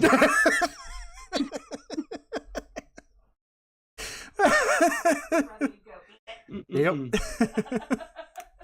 Let's see. Halloween has always been a holiday filled with mystery, magic, and superstition. It began as the Celtic end of summer festival where people felt especially close to deceased relatives and friends. For these friendly spirits, they have set places at the dinner table, left treats on the doorsteps, and along the side of the road, and lit candles to help loved ones find their way back to the spirit world. Today's Halloween ghosts are often depicted as more fearsome and malevolent, and our customs and superstitions are scarier too. We avoid crossing paths with the black cat, afraid that they might bring us bad luck. Hey, look. Hey, look, I gotta put a joke out here now, all right? I never on the Halloween topic, and this is Halloween topic, but if you go down on a woman, all right, and she has a black cat's head on there with the mouth open, you're gonna have some problems. That's all I gotta say, all right?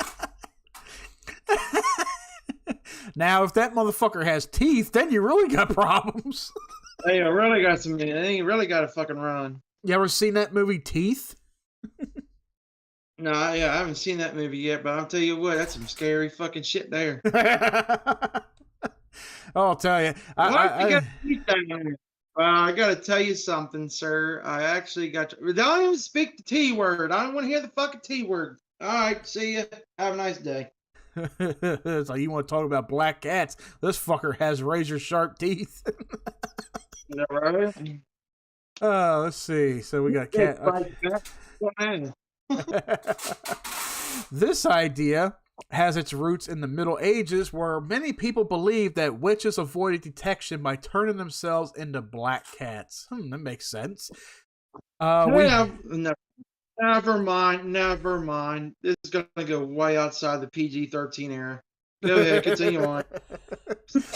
We tried to walk under ladders for the same reason. This superstition may have come from ancient Egyptians who believed that triangles were sacred. It also may have something to do with the fact that walking under a leaning ladder tends to be fairly unsafe. And around Halloween especially, we try to avoid breaking mirrors, stepping on cracks in the road, or spilling salt. I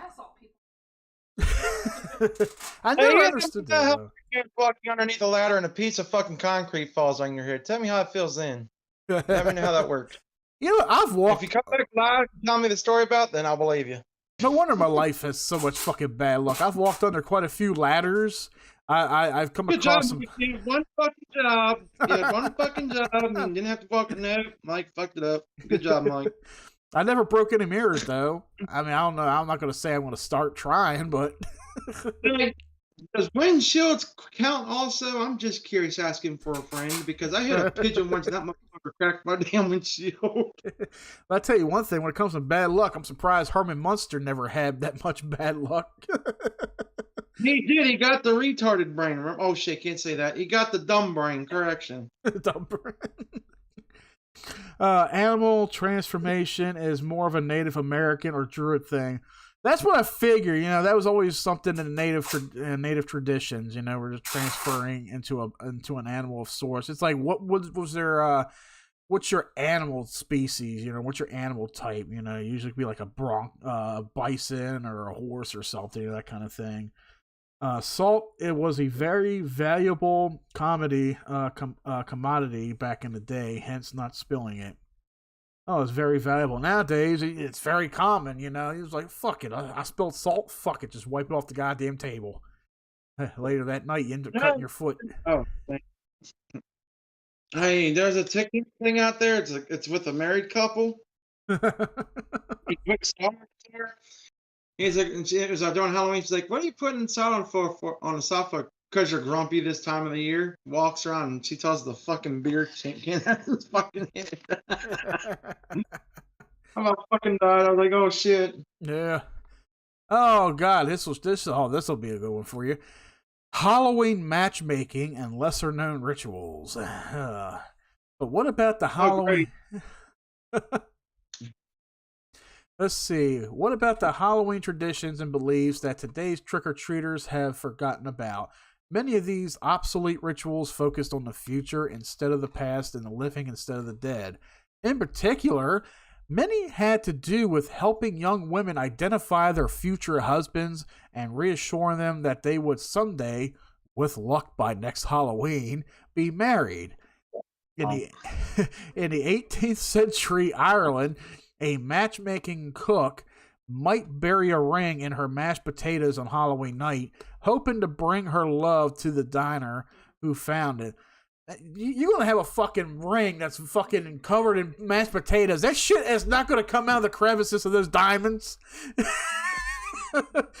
In Scotland, fortune tellers recommended that an eligible young woman name a hazelnut for each of her suitors and then toss the nuts into a fireplace.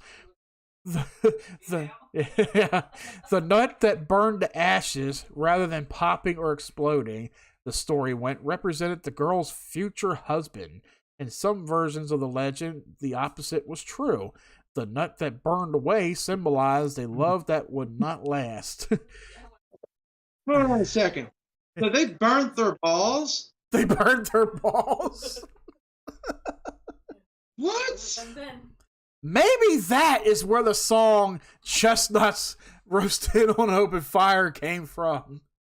Now I don't know why they call them roasted nuts now. They just added honey to it. This bag of nuts represents all the men that I've slept with and could have been a potential. No wonder Mr. Planners is popular. Yeah, they retired his ass. I think he had a baby too. Is he still alive? I have no idea. I know they retired the character, I think, a couple years ago.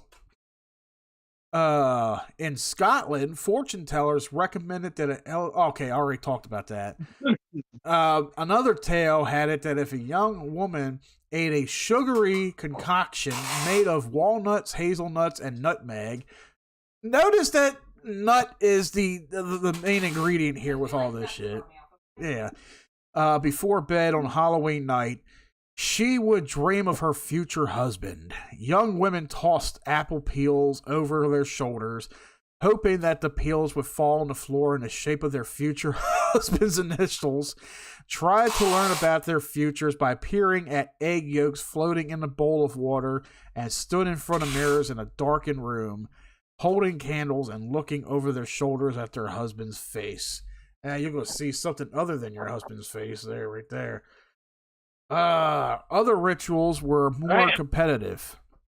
That didn't sound right. At some Halloween parties, the first guest to find a burr on a chestnut hunt would be the first to marry. At others, the first successful apple bobber would be the first down the aisle. First apple bobber. Can you just imagine the picturing of that shit back in the 1800s?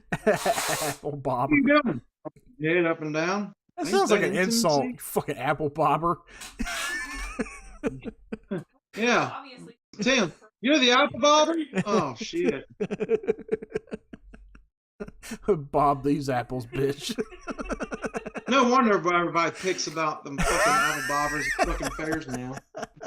They fucking turn that motherfucker into a fucking intimacy fucking challenge. Yeah. Of course, whether we're asking for romantic advice or trying to avoid 7 years of bad luck, each one of these Halloween superstitions relies on goodwill of the very same spirits whose presence the early Celts felt so keenly.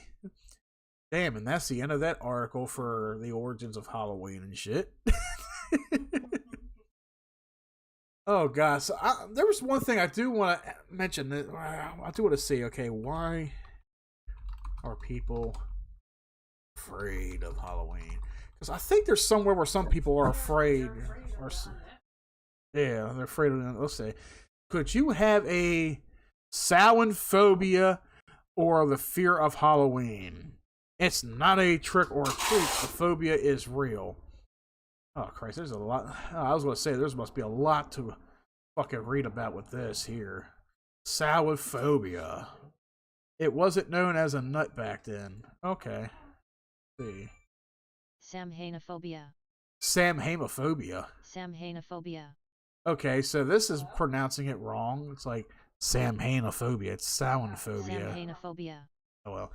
So, Halloween is often intentionally scary, and it can feel downright overwhelming for those with Samhainophobia, or the fear of Halloween, defined as a persistent, abnormal, or unwarranted fear of Halloween. Samhainophobia is a term rooted in ancient pagan traditions, particularly those in the Celtic Druids. The festival of Samhain was celebrated as early as 2,000 years ago to mark the night before the Celtic New Year. October 31st, the last day of the Celtic year, was seen as a time where the veil between the living and the dead was thin, and ghosts could walk among the living for both good and evil. The Samhain festival was centered around massive bonfires, rituals, sacrifices of the gods, or to the gods, and fortune-telling. Participants generally wore costumes made of animal skins. What causes Samhainophobia? While Samhainophobia is not a distinct diagnosis in the DSM-5, the fear of Halloween may meet the diagnostic criteria for a specific phobia. Specific phobias involve an irrational and excessive fears that is related to the specific object or situation. The causes phobia may therefore be similar to the causes of other kinds of special or specific phobias. The exact causes of specific phobias are not known, but previously frightening experiences, genetics, and brain chemistry may play a contributing role. The holiday's pagan roots and traditional associations with ghosts and witchcrafts may also contribute to the fear of Halloween. For others, modern Halloween traditions may be a source of fear. Some people genuinely do not enjoy the feeling of being startled or scared, yet modern Halloween traditions rely on scares as a major portion of the evening's entertainment. Even if you skip the haunted attractions, the ghost stories, and other obviously frightening events, people may try to startle you at costume parties and other Halloween get-togethers. For some people, the fear of Halloween is based on other specific phobias, such as ghosts, witches, vampires, zombies, blood, gore, darkness, lightning, masks, animatronics, tombstones, clowns, goddamn, or loud noises that are just a few of the basic Halloween staples. If you have a phobia of these or other relatively common elements, you may be triggered by even a small child who is trick-or-treating in a costume and makeup. Gee, I wonder if Jeffrey Dahmer is a phobia, because I'm afraid of being eaten. You know what? He probably is. What is the Dahmer phobia? I'm afraid of being eaten and molested by a man. Look, man, that guy's been going around there for several years, so he could have been on one of them Halloween costumes in the 70s and 80s, all right? I bet a lot of people are already saying, okay, this year you are not going as Dahmer. Why? All you gotta do is take a camera with you and be like, relax. I'm only gonna take some pictures. Overcoming the fear of Halloween. Working through the fear of Halloween is important, as it is one of the biggest holidays in the United States. Those who fear the Halloween... The most that makes your car insurance goes up. Yeah. When you hit them motherfuckers. I gotta fucking get out of here. Boom. Fucking A. There went car insurance. Yep. Those who fear the holiday may have difficulty at work or school events as well as social activities. They may, let's see, those who fear may have, okay. But how to cope with the fear depends on a variety of factors, including the nature of your phobia, its severity, and your personal triggers. If your fear is relatively mild, you may be able to combat it with the basic coping techniques, which include visualizing yourself successfully making it through a feared event, breathing purposefully or mindfully to calm your nerves, attending Halloween festivities with a supportive friend or relative to lower your anxiety. Like, hey, Joe, are you ready to go? You got the Halloween fever, right? Yeah. Well, we're going to Halloween party, buddy. You better fucking get that phobia over with. You're gonna be fucking scared the rest of your fucking life. If your fear is more severe, however, professional assistance may be required. Your therapist will help you determine... Hey, let's get that IRS agent over here. Fuck it. I got a fear coming up in 2 months. I got to pay my taxes. Maybe that's... Hey, look, they're the ones that are going to spend $80 million on fucking IRS agents coming to our doors. Fuck, let's just take them fucking trick-or-treating with us. Why not, right? They're paying our taxpayer fucking money. Yeah. It's like, where is this at? It's like, no wonder Halloween is only 2 or 3 months away from tax season. It's like, oh, it's too early to be scared of that. Fucking some kid comes up with the Bill of Rights on their fucking costume. Hey, kid, you can't wear that. Hey, look, you got Halloween fun. You better shut the fuck up. He's coming for you too. Maybe that's why when people go to file their taxes, they take somebody with them. That's a good point, actually. I got a fear of what I gotta owe. Please go with me and file yours. That way, if you owe more, that way it'll look like I'm not owing that much. It'll make me feel a little bit better. This ain't no treat. This is a fucking trick, y'all. The biggest scam and trick in U.S. history. Right. Fucking run it on for us. Yeah, look at this. We got Uncle Sam's coming for you after January 1st, motherfuckers. Yeah, you bastard. Your therapist. Okay, this is for if your fear is more severe. Your therapist will help you determine exactly what you're afraid of and create a treatment plan to work through the fears. Therapeutic approaches such as systematic desensitization are generally very effective in treating specific phobias. Those with severe religion-based phobias might do well to seek spiritual counseling from a trusted religious leader, either instead of or in addition to professional therapy. Yeah, let me go see the pastor and say, I have a severe phobia. What's wrong? I had about 10 little fucking bastards come to my house as Jeffrey Dahmer last night. All them, they didn't want no fucking candy. Yeah. Right, yeah. Give him a fucking turkey sandwich. I'll think twice about it eating that bitch. These motherfuckers had a trash bag and a camera and say, relax. We're not here for candy.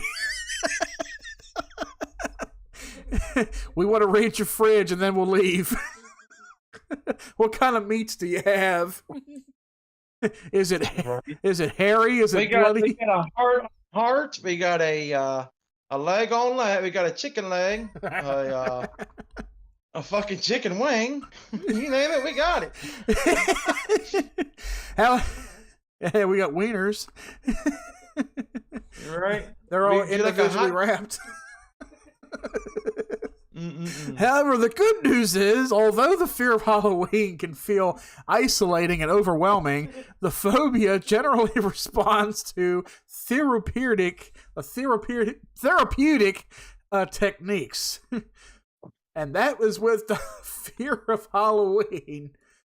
Well, yeah, I would figure as much. You know, there are like some people that are like, "Oh, I'm scared of Halloween. I'm scared of why the fear and darkness during Halloween? Every year on October 31st, people observe All Hallows Eve, known as Halloween. Today, the main characteristic today is gore, darkness, fear." Frivolity. And who the hell wrote this article? Is that even a word? Let me see. Oh, I gotta look. All right, get rid of the chimalakim. What the fuck that word was? Chimalakim. All right, what is this word here? What is this? Frivolity. Frivolity. What? Frivolity. Frivolity? I never heard of that word, but okay. But why do we choose to express darkness and fear instead of light and beauty? To answer this question, consider the following points. Halloween is related to the world, or was related to how this world interacts with the beyond. What we assume reflects what is within us. What is alive within us is what we try to awaken in others. Birds of a feather flock together also applies to our thoughts and assumptions. When we think of the afterlife and our thoughts immediately... Huh? What the fuck happened? What do you mean what happened? Oh, you and me both just got cut out. We got cut out? Yeah, I exited out the app and you and me both wasn't on there for about 2 seconds. Oh, damn. Something must be going on spiritually. Fucking Mike hit that fucking kitty pretty well. Bastard. Well, let's see. I gotta tell you about the pussycats like that. Yeah, I know. Let's see. Birds of a feather flock together also applies to our thoughts and assumptions.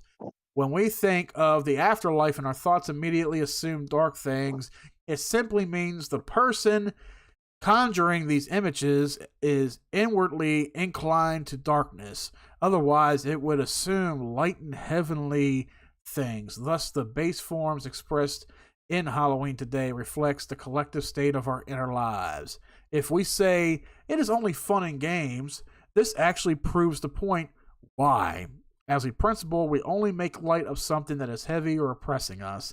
So the attempt to make play of fear during Halloween means that deep within the first place, there is the subconscious fear of the afterlife that quietly oppresses us. So in a clumsy attempt to dispel this silent fear, we make fun of it. Furthermore, since what is within us is what we try to awaken in others, our festivities become marked by an attempt to spread and awaken fear instead of joy. Whether or not we are aware of it, these are the principles operating through our expressions during Halloween. To the observant, it serves as a basis of self-personal assessment. So that's pretty much, I guess, explains right there why the fear and darkness during Halloween, why some people will, look down on it, that kind of thing. So, it's like, you figure, this time of year, it's all about, ghosts and goblins and all that shit. People fear about it because you hear the superstitions of, oh, the world, we could communicate with the other side for 1 day or 2 days or whatever it is. It's a spooktacular thing. But, then again, we decorate our front yards, we decorate our houses, we dress up in costumes, we go out and party. We do all these crazy shit. We play tricks on each other. It's kind of like a way of lightening up the, just lightening up the situation. It's like, it's not making fun of it, but just having fun with it, to turn it into an event, basically. That's pretty much what we're doing, when it comes to Halloween, and, also, dating back to the ancient days of the Celtics and the Druids and all them. With a lot of what we were explaining today. So it pretty much all falls into play as like, this is why we celebrate Halloween. This is why people are afraid of Halloween. And this is why people walk around their neighborhoods dressed as giant peckers and giant butt plugs and wearing giant condoms. Listen, I'm definitely afraid of Halloween because Texas is right around the fucking corner and I got to have an IRS agent follow me every fucking just to hold my hand. Remind me. Right? Oh, God, don't remind me of that fear. Oh, God damn. Oh, damn. Hey, look. I just busted ass. I just busted ass and that motherfucker hit me hard. Oh, shit. Well, there you go. That's the IRS agent walking beside you. Oh, shit, he's dead. Yeah, well, there's his Day of the Dead reckoning. Yeah, that smells like Day of the Dead. Damn. Oh, shit. So anyway, is there anything else you want to bring up, about Halloween that you wanted to mention before we close it off? Yeah, I'd love to mention, if anybody goes out there as a fucking butt plug this year, please send us the pictures. And also as a condom and a big old banana man, because we will post that shit on a fucking TikTok or something. We will find a way on maybe a Twitter, because Elon Musk is deleting all the bastards. And we will definitely share your photos. Yeah. And I think it'd be fucking hilarious. And if you find an IRS agent walking with somebody, please definitely take a picture of that. Or if you want to call an IRS agent out, because our taxpayers' money is going to them, just call them up and say, hey, can you walk me around doing house to house, collecting candy? That works too. You know what? I think I got the perfect Halloween costume.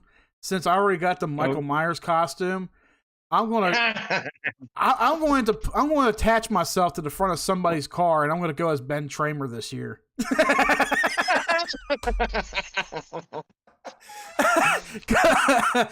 you gotta get a picture of that and post that shit if you're going to do that. Because in Halloween 2, the original Halloween 2, there's a scene where Dr. Loomis and Sheriff Brackett, they think they saw Michael Myers walking down the street, right? Because he's wearing the costume, and Loomis is trying to shoot at the motherfucker while Sheriff Brackett's trying to keep him from shooting. And this kid, he's just walking across the street. He's carrying a Halloween bag, he's just trick-or-treating, he's scared shitless. Next thing you know, this cop car comes out of nowhere, slams into the motherfucker, and then slams into a van, and everything catches fire and shit. Hey, look, this is the ultimate. I'm gonna make this the ultimate Halloween challenge to anybody out there. If you get a picture of this, put free candy on the side of a white van, and then wear a Michael Myers mask or some mask, and say, "Hey, look, I'm the IRS. I'm here to collect your candy." Oh man, if only I had a white van, I would do that. I would do that, and I would just drive up and down the neighborhood. If anybody does that, take a picture like or a 5-second video so we can post it on fucking Twitter. There you go. I'm dead serious. There you go, like, and if you're still in here, you got to do that shit if you got a white van. Fucking like it hard, do it. Yeah. So anyway, guys, 2.5 hours in, we're going to go ahead and close it out here. We had a lot of fun talking today. I know it wasn't really spectacular, like you guys were expecting, but I would have to call this spectacular because this was the best topic that we could come up with, even though it's like a week away. Yeah. Still, we had a lot of fun with it. I mean, you got to have humor in this, so we put humor almost in every fucking thing. Exactly. People. It's like the article said. It's like, why not add some kind of not parody it, just have fun with it, that kind of thing. So yeah, Halloween is in a couple days. You guys are going out there trick or treating or whatever. If you guys want to, feel free to do so. Our Discord's open. If you want to share your pictures in there in the section, we do have a section for the other side called Spook House. That's one of our text channels. So if you want to leave any pictures or anything in there, Halloween related or whatever, feel free to do so. And if you want to post it on Twitter, message Mike about it, because Mike's the only one that controls the Twitter. I do not. I don't have Twitter. I'm on Twitter. No, we're not. We're not on Twitter. We're on Facebook. Or that too. I mean, Twitter or Facebook. If you want your photos posted or your little 5-second video posted, contact Mike. He'll talk to him about it. And that's if you allow us to do it, though. We ain't gonna do it if you don't want to do it. Yeah, we're good. So anyway, guys, we're going to close it out today. Thank you for coming in today and checking out the podcast, The Other Side. Like I said, if you missed any of this podcast, any of this show today, it is going to be on our YouTube channel right afterwards so you guys can catch up on it. If you guys are watching us on twitch.tv/arrowwithaname, hit that follow button, subscribe button down below if you want. If you're watching us on our YouTube channel, Arrow Entertainment, be sure to hit that like and subscribe button right there below. Comment to us. What do you feel about Halloween? What do you think? What are your memories? What are your fun times? Anything. Go ahead and comment right down below. If you guys have Discord, if you have Discord on your mobile device or PC or whatever, and you want to join us on Discord, links for it are down below in the description section of the video. And they are also on our Twitch About section. Click on the link, join us in Discord, and have fun. Like I said, everybody, all people are welcome. Have fun, join us on there, and we are also on social media, Instagram, Arrow Entertainment, and we are on Facebook.com/ oh god, I lost my train of thought. Facebook.com/Arrow WAN 2022. Mike, you have any last words before we close it? Yes, please be. And we're not encouraging anybody to do anything stupid this Halloween, like egg houses and shit. Just be safe going out there. Check your kids' candy or whatever. The old 5-step rule of the parent. And also, just be safe is the most thing that we're encouraging. Just be safe. Have fun. Don't do something stupid because you know what happens with this day and age. Unless you're not a Democrat, you're going to get in trouble. Pretty much. Yeah, guys, you're taking your kids out trick-or-treating. Have fun. Make it safe. Be safe. Watch out for all those little Dahmers out there. You don't want some grown man walking up to you with some funky ass glasses wanting to take your kid away, because he's hungry or some shit. Watch out for those free candy vans. Watch out for them blackheads. Watch out for the IRS free candy vans because that's false. They're just going to collect your 10%, just so you know. Yeah, they'll be coming around to remind you 2 more months. Oh, sorry, I'm sorry. 3 more months. Yeah. Anyway, guys, thank you for joining us today. Like I said, all links to everything is right below in the description section and on our Twitch channel. Follow us on everywhere you got to go. And until next time, we will catch you on the other side.